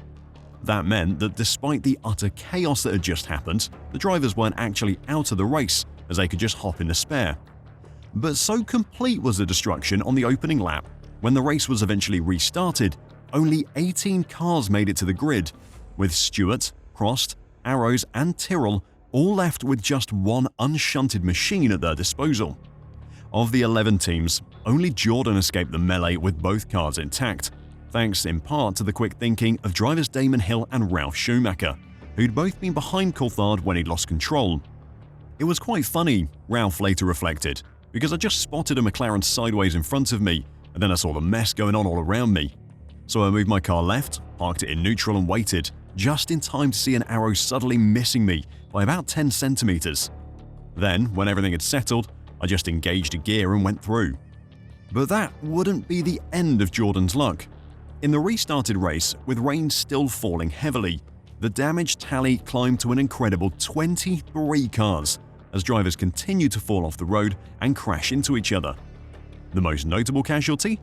Race leader Michael Schumacher, whose unfortunate demise, via another memorable shunt with Coulthard, promoted Hill and Ralf Schumacher into an unlikely 1-2 and paved the way for a memorable maiden victory for the popular Irish team. To the credit of the 1998 Belgian Grand Prix, it did only take 2 attempts to get started, something the 1987 Austrian Grand Prix wished it could claim. Before the Grand Prix had even started, the race weekend got off to a very bad start. The battle for pole position at the Oostenrijk Ring started with a bang during Friday qualifying. Nelson Piquet, driving for Williams, came out of the Rindt curve and closed on Pascal Fabre's AGS. The Honda power unit in the Williams provided a much higher top speed than the Cosworth in the back of the AGS. Piquet misjudged it and clipped the slower car with his left rear. Both drivers were fine despite the high speed involved, and the cars were soon repaired. This is motorsport though, and such hazards are a normal part of racing. What happened next though was definitely not. Stefan Johansson was gunning his McLaren tag down the hill toward the Rindt curve when a deer leapt over the barriers and out in front of the Swede. The terrified deer was presumably crossing the track to seek refuge from the ferocious noise of the cars, some of which were powered by 3.5-litre V8s that year, when it was struck by Johansson travelling at close to 140 miles an hour, killing it instantly. The impact did a colossal amount of damage to Johansson's McLaren, breaking the left front suspension in the impact, which then caused the car to spear off into the guardrail, and all 4 corners of the car, as well as the carbon fibre monocoque, were destroyed. Incredibly, Johansson escaped without injury. He was later flown by helicopter to a hospital in Klagenfurt for x-rays after complaining of headaches and neck pains. His crash caused McLaren to have to fly a spare car overnight from the team base in Woking, something that will not have been cheap. That was just for starters though. The real wallet-burning crashes were yet to come. Come Sunday, the grid was set and the crowds were keen for an exciting race. Excitement they would get, race they wouldn't. The run to the first corner at the Oostenrijk Ring ran sharply uphill and over a crest on the run to the Helle Lick chicane. It was on this crest that the first start to the 1987 Austrian Grand Prix went wrong. Martin Brundle, starting 17th, was spending the season trapped in a miserable Zach speed. This misery was to be further compounded when the car suddenly veered hard right at the crest and plunged across the circuit, nosing into the barriers and bouncing back into traffic. Naturally, chaos followed, as those behind tried to avoid the wreck and in doing so tangled with one another. The casualties were both Tyrrells, driven by Jonathan Palmer and Philippe Streiff, and the Ligier of Piercarlo Ghinzani. Blissfully unaware of this carnage, the front of the grid tore around their opening lap, Piquet holding the lead. The racing at the front continued until the cars came around the last couple of corners, to be confronted by frantically waving flags and a start-finish straight clogged with wreckage and recovery vehicles. After that excitement was tidied up, the grid was reset, and a second attempt to start the race was made. This time, when the lights went green, Mansell made an abysmal start. Dragging the clutch, the rest of the grid roared past him, until both Cheever in the Arrows and Patrese in the Brabham both tried to dive around the sluggish Williams by taking to the grass on the right. They came together, and another, far larger pile-up ensued. Mansell got the Williams going and powered away from the scene of his crime, but in his wake lay the wrecks of much of the grid. The entire circuit was blocked by no less than 12 cars.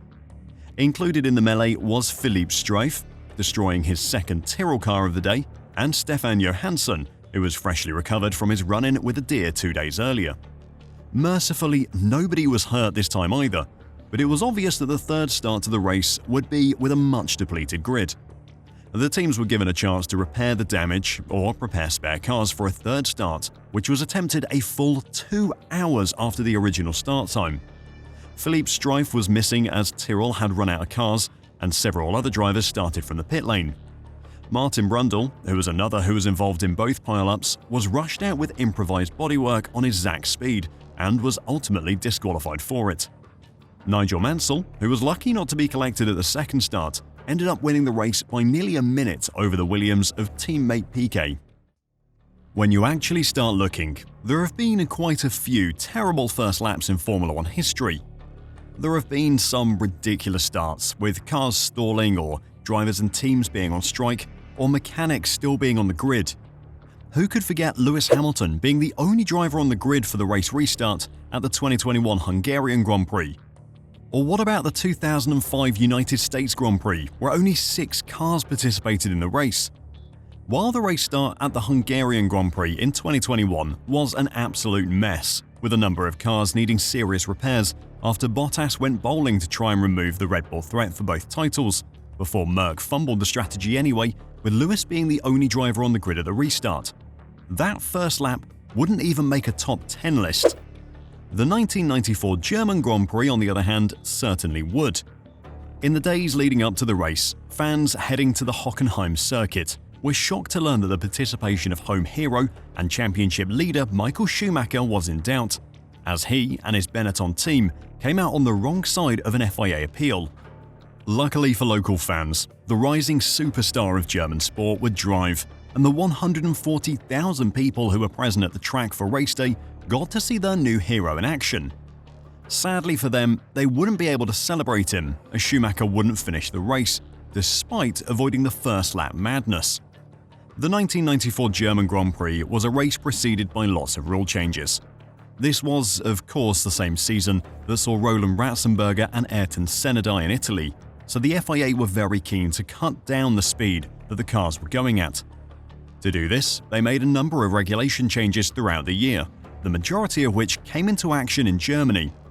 The first plank regulations were introduced for the race, something that's become very relevant in modern F1. The 10mm skid block, made of wood, was affixed to the underside of every car, and it could only wear up to 1mm. This was done to force an increase in ride height and reduce ground effect advantages, which decreased the downforce generated and therefore the cornering speed possible in the cars. From this race on as well, the rear wing could not extend forward of the rear wheel centerline, and rear wing elements had to be smaller. Schumacher's Benetton team were particularly affected by this change. Michael had his worst qualifying of the year, ending up 4th on the grid, while his teammate Jos Verstappen was a very distant 19th. The front row was occupied by the Ferraris of Gerhard Berger and Jean Alesi. The gorgeous-sounding V12 engines powered them to Ferrari's first front-row lockout since 1990. This was despite another FIA rule change, which gave a tighter definition for where teams could add holes to their cars' airboxes to reduce the pressure inside and therefore cut engine power, which meant Ferrari finally had to relocate their side vents. It seemed Ferrari had not got the new design of their engine cover quite right when Jean Alesi's was ripped from his car as he blasted towards the Ostkurve chicane. He was therefore beaten to pole position by teammate Gerhard Berger. As I said, coming into the German Grand Prix that year, Schumacher was leading the championship. But he wasn't just leading it, he was dominating it. He had won 6 of the 8 races so far that season and had finished second in the other 2. He was disqualified from the previous race at Silverstone where he ignored a black flag for a number of laps, a mistake which would eventually see Benetton fined €500,000 and Schumacher banned for 2 races later in the season. But nonetheless, he was clearly the fastest driver on the grid. But with the regulation changes in effect, Schumacher was suddenly vulnerable, and Ferrari had their best chance at a victory in almost 4 years. As the cars took to the grid, the uncertainty over the new regulations meant it looked like this could be the most exciting race of the season so far, and it would definitely be that, but not for the reasons many fans thought. For half of the field, the outcome of the race was decided on the first lap. Indeed, for most of them, it was decided within the first few meters. As the grandstands held their breath in the seconds before the race started, they had no idea what they were about to witness. The chaos was triggered seconds after the lights changed.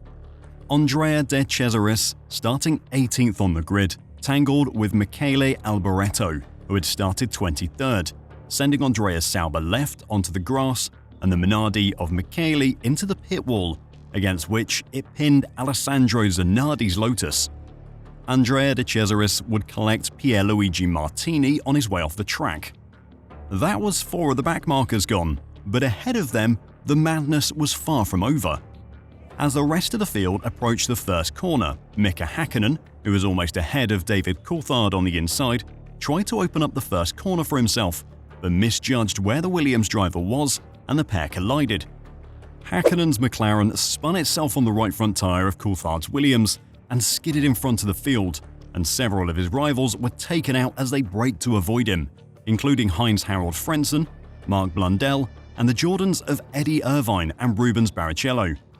The front 5 made it around the front corner with all of this happening behind them, probably only vaguely aware of the fact that 10 of their rivals never made it around the first corner. There was bodywork all across the grid, a junkyard worth of cars in the gravel on the outside of Turn 1, and marshals running around without direction attempting to clear everything up. It was utter anarchy. But the decimation of the field didn't end there.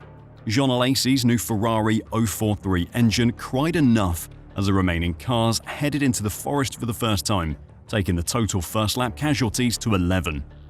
As the Ferrari of Gerhard Berger led Michael Schumacher's Benetton onto the pit straight, yellow flags were flying from every vantage point, and several course cars were parked on and next to the track, while battered machinery was still being recovered. The commentary team on ESPN were completely baffled as to why the race wasn't stopped to allow the mess to be cleared, and after the race, some drivers criticized that decision. In ordinary circumstances, the safety car might have been deployed, but questions remained over whether its use has contributed to the crash which had killed Senna, and it hadn't been deployed in a race since then. While the yellow flags that were waved did require the drivers to slow down on the pit straight and through Turn 1, any car leaving the track around the first corner while the cars were being recovered would have resulted in tragedy. It took several laps to clear the pit straight before the race got back to green flag conditions. With 11 cars out of the race on the first lap, that should have been enough excitement for the entire race, but surprisingly, the chaotic start is probably less well known than what happened on lap 15. In 1994, Formula 1 allowed refueling during pit stops, a dangerous addition to a moment in the race which can make or break a performance. Michael Schumacher came in and out of the pits without incident on lap 13, and then his teammate Jos Verstappen came in on lap 15. Simon Morley, Benetton's sub-assembly mechanic, who'd taken on the job of handling the fuel hose, struggled to get the nozzle at the end of the fuel hose to engage properly. The TV images perfectly captured what happened next. As the fuel came through the hose under pressure, it couldn't get into the fuel tank as the hose wasn't attached.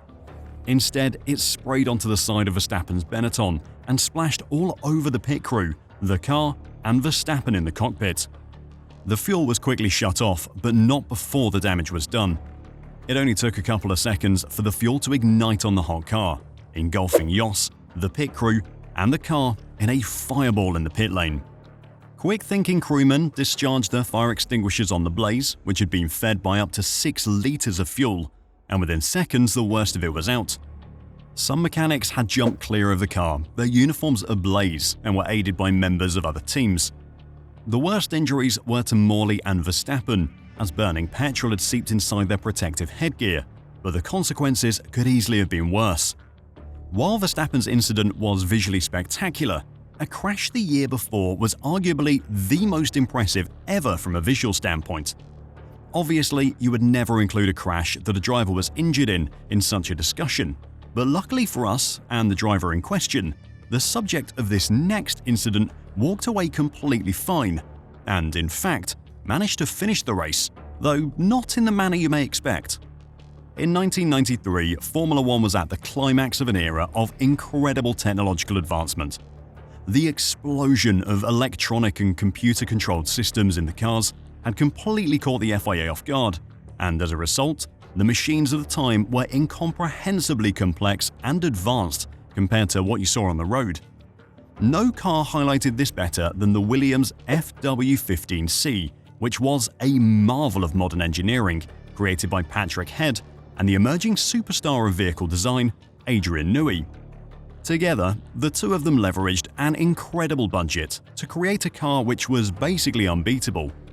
The previous year, they had won all but 6 of the 16 races, finishing 1-2 in the drivers' standings and winning the Constructors' Championship with almost double the points of second-place McLaren. The 1993 car, though, was on another level. It featured hydraulically and electronically controlled active suspension, power steering, anti-lock brakes, fly-by-wire controls, traction control, a semi-automatic gearbox that could be switched over to fully automatic, highly sophisticated onboard telemetry, pneumatic valve springs in the engine, and even a push-to-pass system. They also tested a continuously variable transmission as well, while Benetton tested a 4-wheel steering system late in the season. Over at the Minardi team, though, things were far less exciting and cutting-edge. The team that would eventually become Red Bull's second team in 2005 weren't ever competitive in their 21 years in the sport. The 4 points finishes they secured in the first 6 races of the 1993 season was as good as it ever got for the team. Despite not scoring again after round 6 of the season in Monaco, they would finish 8th in the Constructors' Championship, which was their second best result ever. By the time the Italian Grand Prix came around, at round 13 of the season, the Minardi team were no longer considered a contender for points. But between their two drivers, Christian Fittipaldi and Pierluigi Martini, they still found a way to have a memorable race. The two did not qualify well, starting 22nd and 24th on the 26-car grid. However, as was the way of Formula One at the time, the races were as much a race of attrition as they were a battle of outright speed. After almost an hour and a half spent doing 53 laps of the Autodromo Nazionale di Monza, Fittipaldi and Martini found themselves all the way up in 7th and 8th position, just 1 place off a point-scoring result. They were 2 laps behind the leader Damon Hill, but it was still a very impressive result for them. It was very nearly a very embarrassing result though. As the two Minardis of Martini and Fittipaldi approached the checkered flag, Fittipaldi was following Martini extremely closely, perhaps a little too closely. The two were no more than 100 meters from the finish line when Fittipaldi's left front wheel made contact with his teammate's right rear wheel, and the contact launched Fittipaldi's car into the air. Incredibly, Fittipaldi's car completed a full backflip before landing back on its wheels and skidding across the finish line. His car was completely wrecked, with his right rear wheel becoming detached and his right front just being held on by the tethers, but nonetheless, he gracefully slid over the line to finish the race. Neither driver was hurt, and both finished the race without losing a position. This is an incident that had everything going for it. It was between teammates, it was visually spectacular, and it was completely unique. Another visually spectacular accident happened at the 1989 San Marino Grand Prix. But while the last crash was simply impressive, this one was much scarier. The San Marino Grand Prix was held at Imola from 1981 to 2006. There was already an Italian Grand Prix that was held at Monza, so the race at Imola was named after the nearby Republic of San Marino, even though the race is in Italy. It returned to the calendar in 2020 as the Emilia-Romagna Grand Prix, which is the region of Italy that Imola sits within. The 1989 edition of the race is notable for a few reasons. Formula One historians remember the race as the setting for the first proper eruption of the war between Ayrton Senna and Alain Prost. It also holds the record for the F1 race with the most entries, apparently with 39 cars, though only 26 actually qualified. The San Marino Grand Prix was just the second race of the season, but even at that point it was pretty obvious that the title battle would be between Prost and Senna, both driving for McLaren that season. After Saturday's qualifying session, Senna took pole position with Prost alongside him on the front row. Just 0.2 of a second separated the two teammates, but the third-place qualifier, Nigel Mansell, who was driving for Ferrari, was a full 1.6 seconds a lap slower in qualifying. His teammate, Gerhard Berger, lined up fifth on the grid with a time 2 seconds slower than Senna's. The key at Imola at the time was the long, curved, flat-out left-handed blast of Tamburello, which took the drivers from the start line around to the tight corner at Tosa. If you could get through the tight left-handed Tosa corner ahead of your opponent, then holding your position was relatively simple for the rest of the lap, as the circuit wound its way through a selection of tight corners.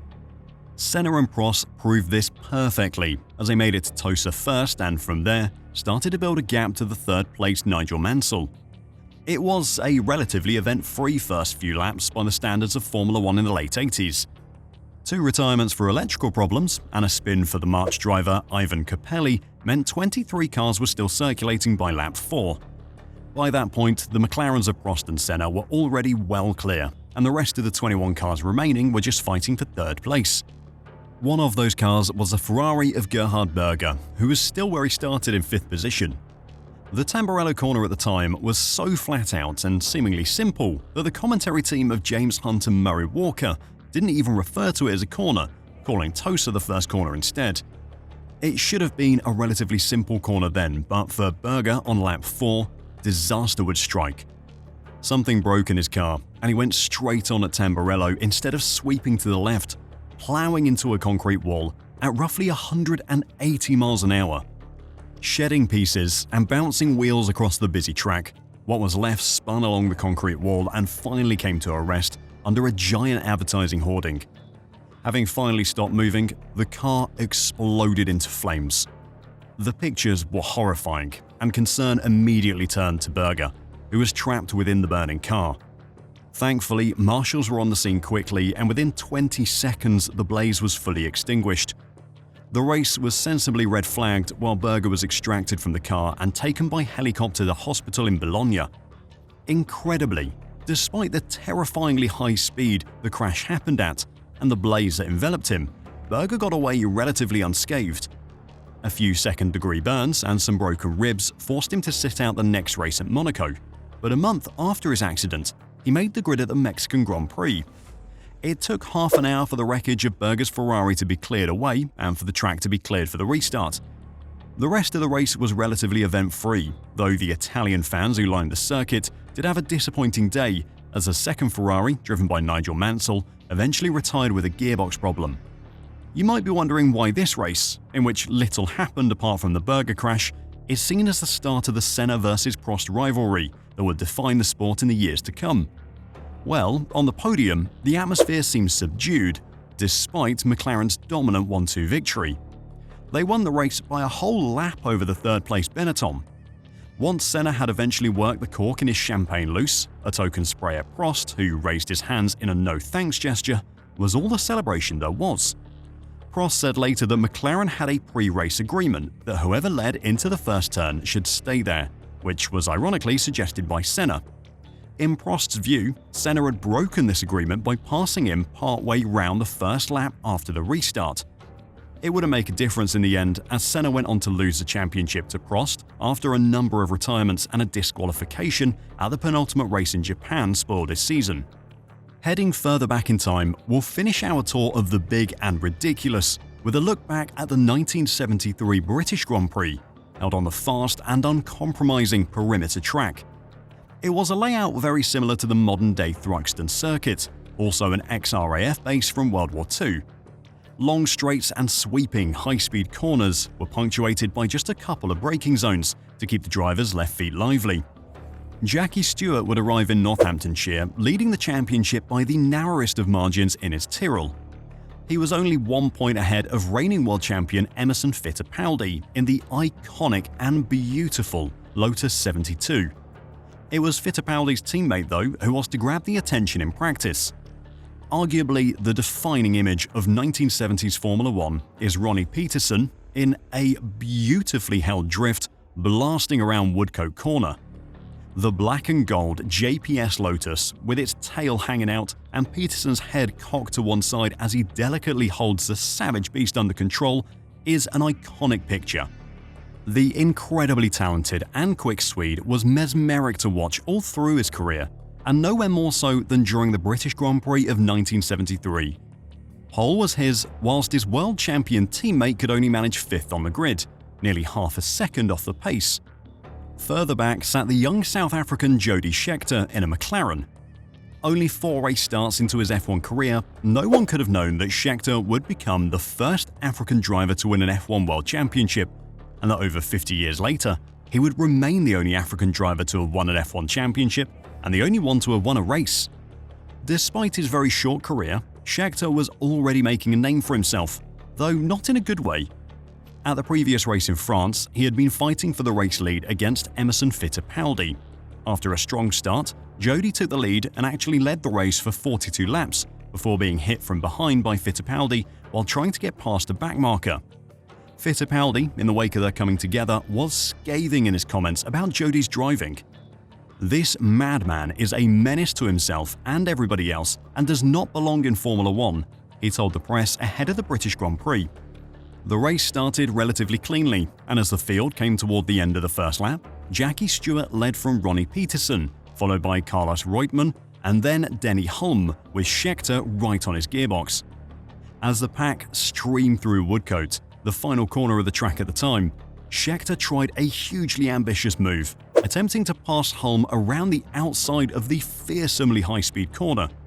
The move almost paid off, until Jody found himself out of room and grass rather than tarmac underneath his left tyres. With grip gone on his outside tyres, his McLaren swerved uncontrollably to the right, flying across the circuit and going nose first into the pit wall, before bouncing off and coming to rest in the middle of the circuit, as the rest of the 28 starters came flying around Woodcote. Utter carnage followed. Revson managed to avoid Scheckter by the narrowest of narrow margins, actually slicing his teammate's rear wing clean off as he streaked through. Those following weren't as lucky, as on cold tyres and cold brakes, there was nothing they could do to avoid Scheckter's McLaren as it rolled back into their path. The resulting collision was an explosion of tyres, fuel, twisted metal and fiberglass. Footage of the scene looks more like an air crash than a motorsport accident, as cars and the parts they were made of went flying everywhere at speeds no less than 140 miles an hour. That nobody was killed in this accident is entirely down to luck, for the cars of the era were utterly lethal, as the subsequent events that season would tragically go on to prove. Shockingly, the only person injured in the entire pileup was Andrea de Adamic, whose Brabham folded up around his lower legs, badly breaking an ankle. He would ultimately have to be cut from his car, a process that took half an hour and would never race again. Apart from him, Scheckter and 7 other cars were utterly totaled. Sadly, all 3 of the blossoming Surtees team cars were destroyed in the crash, and it was an incident that the team would never financially recover from. Their competitiveness severely declined from then on until 1978, when they eventually bowed out of the sport. In the aftermath of the accident, as teams licked their wounds and took stock, Scheckter became the target for many team owners' wrath. McLaren, who could have provided him with the spare car and let him take the restart, instead chose to rest the South African in the face of demands from most of the grid who were calling for his permanent exclusion from the World Championship. This rest would last 4 races before he returned for the Canadian Grand Prix, where he would have another controversial coming together with Francois Cevert. Severt's crash in qualifying at the next race, which was the final one of the 1973 season, would be a turning point for Jody Scheckter. As the first to arrive on scene, Jody found Severt's car utterly destroyed and his competitor dead inside it. It is said that what he saw in that accident changed Scheckter. He understandably became more calculated and considerate with his driving. Not slower, simply safer. And despite his growing reputation as a menace to Formula One, he would retire almost a decade later as one of the safest, most reliable, and respected members of the grid.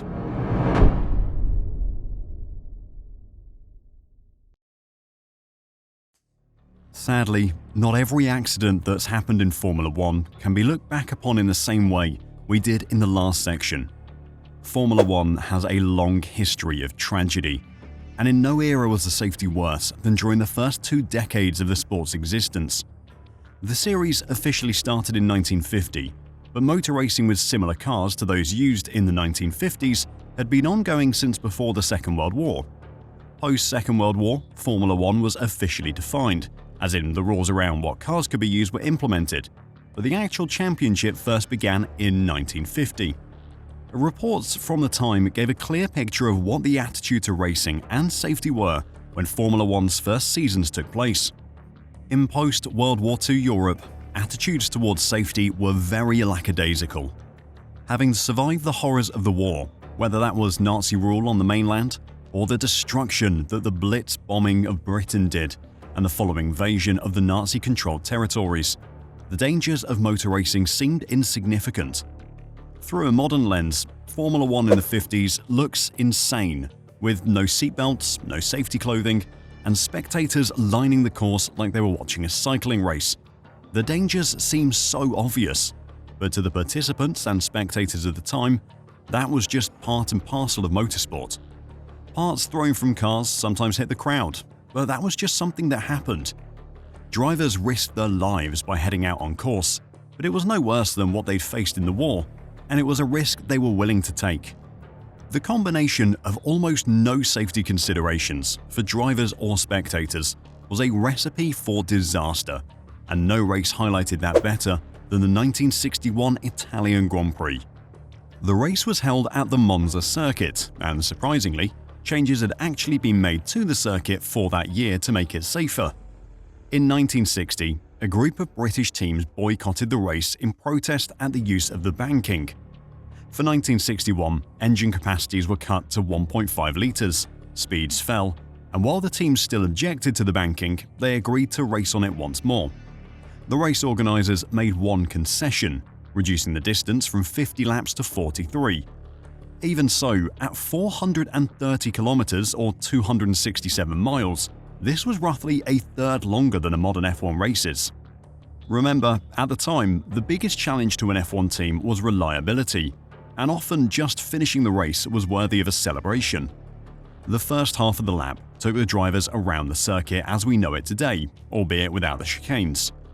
But on returning to the main straight, the cars stayed to the right, the track divided by a line of cones down the middle. This led them to the first of 2 180-degree corners. These horrifying banked corners were fashioned from slabs of concrete, propped up on concrete supports at a steep angle. With time, the surface had become increasingly worn and rippled, causing cars to buck violently on their suspension as they took the corners. Even so, the drivers were able to tackle the corners without lifting at 160 miles per hour. The second of these bends returned them to the start-finish line and the end of the 10-kilometre-long lap. The banked corners are still there at Monza, though obviously not in use anymore, but the scale of them and the steepness is shocking. The steepest parts have a gradient of almost 80%. Despite the incredible danger the banking posed, it wasn't to be the cause of the awful tragedy that would occur at the race. The Italian Grand Prix was the penultimate round of the season, and Wolfgang von Trips had amassed 33 points to the 29 of Ferrari teammate Phil Hill. Driving the 156 Sharknose, the two had 9 podium finishes between them from the previous 6 races, dominating the field. Hill had won at Monza 12 months earlier as well, though Von Trips had suffered crashes in 2 previous visits to the circuit. 5 years earlier, his steering had broken at the Curva Grande, sending him into the trees at 120 miles an hour. Of course, there were no tyre barriers to catch an out-of-control car back then. Lotus were the only real threat to Ferrari in the Constructors' Championship, and even at that, they were a distant one. Sterling Moss had scored 2 remarkable wins with his Rob Walker-run Lotus at Monaco and the Nürburgring, which gave the team an outside chance of outscoring Ferrari, though he and Lotus were really relying on Ferrari having problems to offer any serious competition to the Scuderia's championship claims. Von Trips took pole position in qualifying, while a broken valve spring in Hill's engine meant he was down on power and could only manage 4th on the grid. Starting from pole position, Von Trips could clinch the championship the following day. But that evening, sitting in a cafe with journalist Robert Daly, he revealed his own concerns about mortality. "It could happen tomorrow," he said, as reported in Daly's book The Cruel Sport. "That's the thing about this business, you never know." Race day dawned hot, and activity at the circuit began with a pair of 3-hour races for GT cars. At 3 p.m, the F1 cars were on the grid awaiting the start. The race got away relatively cleanly, though of course lap 1 wasn't completely incident-free. At the Parabolica, Jerry Ashmore's Lotus spun off and hit the grass bank along the track, and the driver was badly injured. A trio of Ferraris led the field as they came off the Curva Sudalta Velocita for the first time to complete lap 1, Hill ahead of Ginther and Rodriguez. Jim Clark lay 4th with Jack Brabham, Von Trips and Baghetti behind him. Halfway around the second lap, Clark had fallen behind Von Trips and was trying to repass the Ferrari as they sprinted from Vialoni to Parabolica. "I was preparing to overtake him, and my front wheels were almost level with his back wheel as he started to brake," Clark described afterwards. "Suddenly, he began to pull towards me, and he ran right into the side of me. I honestly don't think Taffy, which was Von Trips' nickname, realized I was there. I'm sure that, when he passed me earlier, he had decided his was the faster car and I would be left behind." Clark was on the left side of the track as Von Trips moved across. The contact hooked the Ferrari of Von Trips sharply to the left and toward the crowd. It rode up a 1.5-meter high bank and flipped over.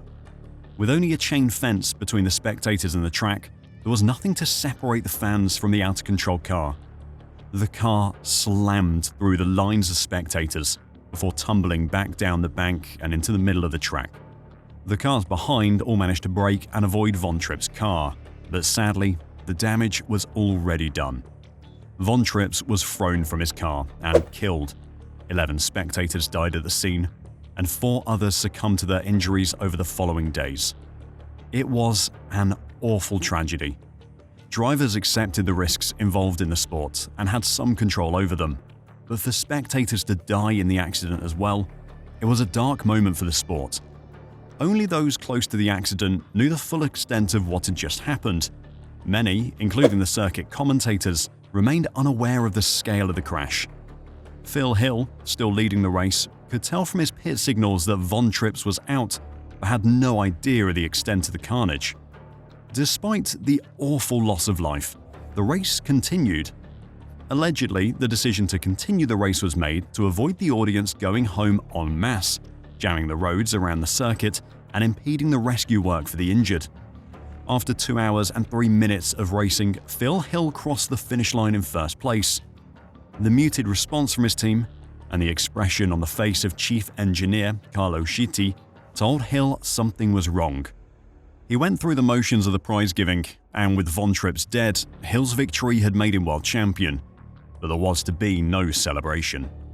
The dreadful loss of life was the worst seen in a Formula One World Championship race, though there were a number of more serious accidents at non-championship races in the 50s.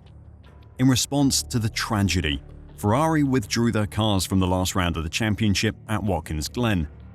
Hill was unimpressed by what he thought was an insincere gesture. Ferrari, he believed, would have kept racing had they not clinched both championships at Monza. Instead of racing in front of his home crowd, Hill toured a lap of the circuit in a convertible to celebrate his championship win with his fans. Although the crash didn't happen on the back part of the circuit, that course was never used again in Formula One and was abandoned altogether after 1969. Unfortunately, as I just said, this was just one of a number of awful tragedies that happened in the first decade of Formula One, though it was by far the worst that happened in a championship race. Wolfgang von Trips was a prolific racer through the 50s until his death in 1961. His class win at Le Mans in 1956, driving the Porsche 550, was a particular highlight, and the next year, he came within 3 minutes of winning the Mille Miglia. The Mille Miglia, Italian for 1,000 miles, was an endurance race held on public roads through Italy from 1927 to 1957, with a gap during World War II. The race was estimated to bring in 5 million spectators every year, and was the event that made iconic brands like Alfa Romeo, Ferrari, and Porsche famous. The 1957 edition took just under 10.5 hours, meaning the average speed of race winner Piero Taruffi was 94.8 miles an hour, and that was on public roads with spectators crowding the verges. While it wasn't part of the Formula One Championship, the likes of Stirling Moss, Peter Collins, and Von Trips himself all participated in the race, as well as contesting the F1 Championship that year. Enzo Ferrari is famous for his single-minded pursuit of victory. Ferrari began his career in the 1920s as a race car driver for Alfa Romeo, but he found his true calling off the track, first as a manager of race teams in the 1930s, and then as a visionary car maker in the 1940s. Ferrari's first love was racing, and he only started selling luxury sports cars to fund his racing ambitions. By the mid-1950s, Ferrari the company had emerged as a major player in professional racing, both in the single-seat Formula One category and in open road races like the Mille Miglia. But 1956 proved to be a year of both triumph and tragedy for Enzo and his company. In April of 1956, the Ferrari racing team was victorious at the Mille Miglia, winning the first 4 places. The grand champion was Eugenio Castellotti, one of the brightest young stars on Team Ferrari. Less than 2 months later, personal tragedy struck Enzo and his wife Laura. Their beloved 24-year-old son, Dino, succumbed to a years-long battle with muscular dystrophy. Enzo was inconsolable and briefly considered quitting Ferrari. When he was finally ready to return to work, Enzo suffered a second painful blow. His star driver, Castellotti, was killed in a training accident on the Ferrari test track in Modena. Castellotti's death came just weeks before the 1957 edition of the Mille Miglia. It rocked Enzo, and he, like many others involved in the tragedies of motorsport, started to question whether this was what he wanted to dedicate his life to. The Mille Miglia itself was no stranger to tragedy. In 1938, a gruesome crash occurred outside of Bologna. A speeding sports car, driven by 2 amateurs, launched over a tramline and killed 10 spectators, including 7 children. Officials cancelled the 1939 Mille Miglia, but the race proved so popular that they reinstated it in 1940. The very thing that made the Mille Miglia so thrilling is what made all public road races of that era so dangerous. Crowds of spectators, including families with children, lined the route to see the fastest sports cars in the world up close and personal. Drivers pushed their cars to the limit, knowing very well that the smallest mistake could result in disaster. Stirling Moss, the late British race car driver who won the Mille Miglia in 1955, described the race in 2012. Imagine going up a very large incline towards a village and going at 185 miles per hour without knowing which way the road goes, said Moss. It was the only race that frightened me, actually. Considering the danger involved in the race and the losses Enzo had suffered, it was no surprise that at a meal before the race with his drivers and mechanics, he expressed his trepidation about their participation. Sadly, Enzo's worries would all turn out to be true the following day. Ferrari entered 4 sports cars in 1957, to be driven by Taruffi, Von Trips, Peter Collins, and Alfonso de Portago. They also entered Olivier Gendebien in a Grand Touring car. Ferrari only invited Alfonso de Portago to race the Mille Miglia after Cesar Perdisa, another talented Ferrari driver, quit automobile racing entirely after the death of Castellotti. De Portago was an excellent driver and had already entered the race twice before, but he hadn't finished it on either attempt. His friend, Edmund Nelson, would work as his navigator in 1957, as he had on the two previous attempts, and as a result, neither person in the car would know the entire route. At 3:30 p.m. on May 12, 1957, De Portago and Nelson were 21 miles from the finish line when they entered a straightaway near the northern Italian village of Cavriana. Thundering down the road at 155 miles per hour, something punctured the left front tire of the Ferrari, possibly one of the reflective markers that separated the two lanes of the road. De Portago didn't have a chance to right the speeding vehicle, which slammed into the left curb and flipped wildly into the air. It left the road before landing in the spectators who were crowding the verges to watch the race. Ironically, it was the spectators standing farthest from the road, who should have been the safest, who were hit by the airborne Ferrari. 9 spectators died in the crash, in addition to the drivers De Portago and Nelson. The youngest of the spectators was 6-year-old Valentino Rigon, whose 9-year-old sister Virginia was also killed. News of De Portago's crash made it to the finish line in Brescia long after the winners were crowned. Piero Taruffi, driving solo for Ferrari, took first place in the last race of his long career. Overall, Scuderia Ferrari ruled the day, with 12 of the 16 fastest times claimed by their drivers. But within hours, none of those victories mattered. All future runnings of the Mille Miglia were immediately cancelled, as were all other public road races in Italy. As the families grieved their lost loved ones, the Italian press pointed the blame squarely on one man, Enzo Ferrari. In the Osservatore Romano, the official newspaper of the Vatican, editorial writers compared Ferrari to Saturn, the mythological titan who ate his own children in order to live.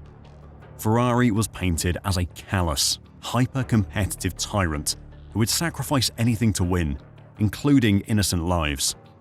His speech the night before, when he questioned whether motor racing was worth the risk anymore, was evidence to the contrary. But Ferrari's personal beliefs didn't interest the Italian people, the media, or their government. Soon, Ferrari found himself facing something far worse than bad press or a tormented conscience. He was charged with 11 criminal counts of manslaughter. At first, the situation looked bleak for Ferrari. An expert panel assembled by the prosecution produced a damning report. It accused Ferrari of recklessly cutting corners by fitting his race cars with tires that weren't up to the task. More than 3 years into the trial, Ferrari convinced the judge to convene a new panel, composed of actual automotive engineers. In a new report, the engineers blamed the accident on the reflectors on the road, not Ferrari's negligence. He was acquitted of all charges. But imagine how different the history of Ferrari and Formula One could have been if Enzo had been found guilty of the tragedy at the 1957 Mille Miglia. Sadly, that Mille Miglia tragedy was not the worst racing accident of the decade. There was one just 2 years earlier that was far worse, which would change the course of motorsport history and would go on to become known as racing's deadliest day. The Le Mans 24 Hours is one of the biggest events on the global motorsport calendar. Attracting a crowd comfortably over 300,000 every year, it's an absolute festival of speed, displaying the best of automotive technology, racing ability, and good old-fashioned determination. I can tell you from personal experience that the sound of the 60-plus strong grid passing between the two grandstands down the pit straight is unlike anything else you will ever experience. It is a race that has defined careers, changed lives, and made cars into legends. At the 1955 race, the evolution of the cars was on an unprecedented level, and the speeds achieved were unlike anything witnessed in road racing before. The Circuit de la Sarthe, which still hosts the race today, is located in the French countryside, 120 miles southwest of Paris, and at the time, consisted of public roads that were still regularly used by horse-drawn hay wagons. In 1950, the quickest lap around it had been done at an average speed of 102.7 miles an hour. 4 years later, a Jaguar and a Ferrari both surpassed 115 miles an hour. In 1955, Ferrari's Eugenio Castellotti demolished that record during practice, hitting 118.56 miles an hour on average. The flat-out speeds achieved in practice were equally astonishing.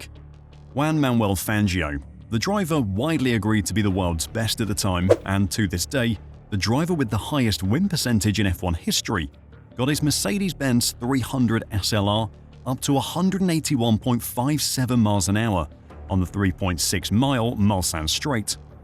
The 300 SLR was a Formula One car. Mercedes claimed it was a prototype for a road car to get it into the race, but it was a Formula One car. It may not have looked like one on the outside, but underneath it had all the technology and power of an F1 car. Though notoriously grueling for car and driver, Le Mans itself was not considered all that dangerous. The 8-mile circuit had been rebuilt in 1949 to modern specifications, after the old track was destroyed by German bombing. In the 6 years since, 4 drivers had been killed there, which was absolutely nothing to remark about at the time. Tunnels ran under the track so that spectators could cross safely, and the viewing areas were protected by 4-foot-tall earthen barriers. Back then, as it is now, the start-finish straight was the best place to watch the race.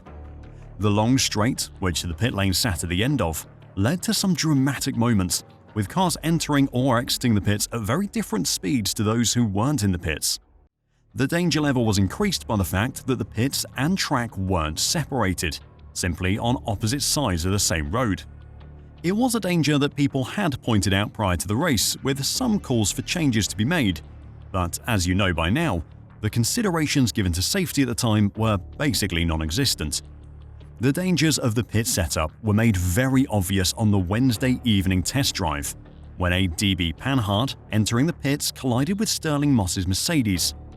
French driver Jean Barre, who would stand on the F1 podium 9 times in 53 starts before dying in a racing accident at the end of the decade, was standing nearby the collision and sustained head and leg injuries from it that prevented him from racing that weekend. Mercedes were a force on the rise coming into the 1955 edition of the race. The 300 SLR had just won the Mille Miglia, and team manager Alfred Neubauer had assembled a driver pairing that would put fear into any modern-day endurance racing team. His flagship car was driven by Juan Manuel Fangio and Sterling Moss, 2 of the best drivers in the world at the time and 2 of motorsport's most famous competitors ever. The 300 SLR also had a windbreak, something truly cutting edge at the time, and potentially the first ever example of movable aerodynamics. It was controlled by a lever on the dashboard, which the driver had to pull, flipping up a piece of bodywork behind the cockpit and applying a large amount of drag which slowed the car far quicker than the brakes alone would. This was a huge aid for coming into the pits or at the end of the long Mulsanne Straight, where the Mercedes could stay on the power for much longer than the opposition, offering them an overtaking advantage. Mercedes' biggest competitor at the race was Jaguar and their own superstar driver, Mike Hawthorne. Hawthorne was one of the few drivers who could seriously challenge Fangio during the peak of his powers, and famously took a win off the Argentine at the last corner of the 1953 French Grand Prix while driving for Ferrari in Formula One. Of course, this race wasn't as simple as Hawthorne and Jaguar versus Fangio, Moss and Mercedes. Mercedes entered 3 cars that year, and one of them was driven by a 49-year-old Frenchman named Pierre Levesque. In 1952, Levesque entered the race as a privateer with a Talbot that he had worked on himself. Shockingly, with just 17 minutes left in the race, having driven the previous 22 hours and 50 minutes all by himself, he had a 3-lap lead and was on the verge of something incredible when his car gave up on life, leaving him dreaming of what could have been. The other important person in this horrible tragedy is a driver called Lance Macklin. A talented driver and playboy with little interest in taking the sport seriously, Macklin entered a privateer Austin Healey 100S in the race, and his only real hope was actually finishing, rather than challenging the frontrunners. Race day began in the classic Le Mans style, with the drivers dashing across the track to their cars to start the race. In the rush to get started, Fangio actually got his gear stick stuck inside of his trousers as he slid into the car, and once he'd sorted himself out, he found himself starting at the absolute back of the pack. The pace of the race was shocking. To illustrate just how fast the cars were compared to previous years, there were 10 lap records set in the first 2 hours. Mike Hawthorne would eventually take the record with a time of 4 minutes and 6.6 seconds, just over 10 seconds a lap quicker than the previous year. The race very quickly dissolved into a straight fight between the Mercedes of Fangio and the Jaguar of Hawthorne, with the two trading places throughout the opening couple of hours of the race. After almost 2.5 hours of relentless racing, the first round of pit stops approached. On the upward slope leading to the pit straight, with the grandstand approaching, Hawthorne in his Jaguar lapped Levesque's Mercedes for the first time and began to gain rapidly on a slower car that he lapped 3 times already, the Austin Healey of Lance Macklin. Macklin, traveling about 135 miles an hour, had glimpsed a green Jaguar and a silver Mercedes in his rearview mirror and edged to the right, to the side of the track that the pit lane was on to let the faster cars pass. Hawthorne passed Macklin and then pulled back in front of the Austin Healey and braked hard for his pit entry. Macklin slammed on his brakes in response, but upon realizing he was about to rear-end the Jaguar, he swerved to the left to avoid it. It was a simple, instinctive movement. Levesque's Mercedes, which had been following Hawthorne's Jaguar, collided with the sloping rear of the Austin Healey at 150 miles per hour and launched into the air. Macklin later said that he remembered feeling the searing heat of its exhaust on his face as it sailed over him, and seeing Levesque hunched over the wheel as his Mercedes flew off the track. It landed on an earth embankment, crashed into a concrete stairwell, and exploded, sending shards of hot metal hurtling into an open public enclosure next to the grandstand. It was as if a bomb had gone off. Lifeless bodies lined the track, surrounding the burning wreck of the destroyed Mercedes. The enormous impact had torn the engine mount and front axle from the Mercedes chassis and sent both of them scything through a shoulder-to-shoulder crowd. 50 people were killed in an instant, many of them decapitated. The collision had sent Macklin's Austin Healey spinning backward toward the pits, where it hit a gendarme, a photographer, and 2 race officials. All 4 were gravely injured, but miraculously, Macklin exited his vehicle unhurt. Marshals arrived on scene to try and get control of the situation, but the damage was already done. Levesque's Mercedes would burn away on the embankment for hours as the full scale of the incident began to dawn on people. The advertising hoardings around the grandstand were used as stretchers to get people away from the site of the accident, and doctors treated those who were still alive, as priests administered last rites to those who weren't. The organizers kept the race going and made no public announcement, reasoning that the ensuing panic and mass exodus would impede emergency vehicles. Radio listeners and television viewers learned that dozens had been killed before most people at the race did. In total, 84 people died in the crash, 83 spectators, and Pierre Levesque, with roughly 120 more injured. It remains, to this day, the worst crash in motorsport history. While the race was still going on, the repercussions began. After holding an emergency meeting in Stuttgart, the Daimler-Benz board of directors told team manager Alfred Neubauer to pull the 2 other cars from the race at around midnight, just 3.5 hours after the accident. Mercedes would retire from motorsport altogether after the accident as well, not returning to Formula One until 1994 as an engine supplier, and then entering a team in 2020.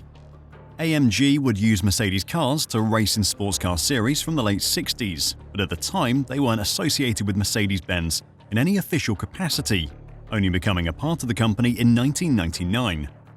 Mercedes' first official involvement in motorsport after the 1955 Le Mans disaster wouldn't come until 1985, when Mercedes-Benz returned to the World Sports Car Championship as an engine supplier for the Sauber team. In the days that followed the incident, the attempts to place the blame began. Of course, all parties completely denied it was their fault, including all the drivers involved. In his 1958 memoir, Hawthorne implicitly blamed Macklin, who in turn sued his ex-friend for libel. An official inquiry did happen, which eventually placed the blame on none of the drivers, instead declaring it as a racing incident. In the years since the incident, the prevailing opinion would place the majority of the blame on Hawthorne for the incident.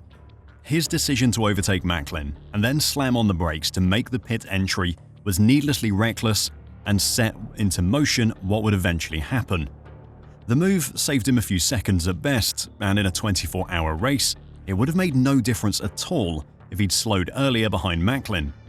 However, he certainly isn't to blame for the terrible consequences of the collision between Macklin and Levesque. That was a consequence of the relaxed attitude to safety at the time. While it took many years for safety in motorsport to be taken really seriously, this tragedy did make people think about what could happen when things went wrong. That change in mindset is probably why a disaster on this scale has thankfully never been repeated. The track and spectator areas were redesigned for the following year, with the pits being moved back nearly 50 feet and making other safety improvements. The 1956 race featured no fatal incidents and surprisingly drew an even bigger crowd. And with the darkest day in motorsport history, we'll end this video. Motorsport in all its forms does have an inherent risk. It cannot be made perfectly safe, but the steps that have been taken over the last decade have made a difference. It isn't a battle between man and his own mortality anymore, and for that, we should be thankful. If you enjoyed the video, then please press the like button and subscribe to the channel. And until next time, drive safe and bye for now.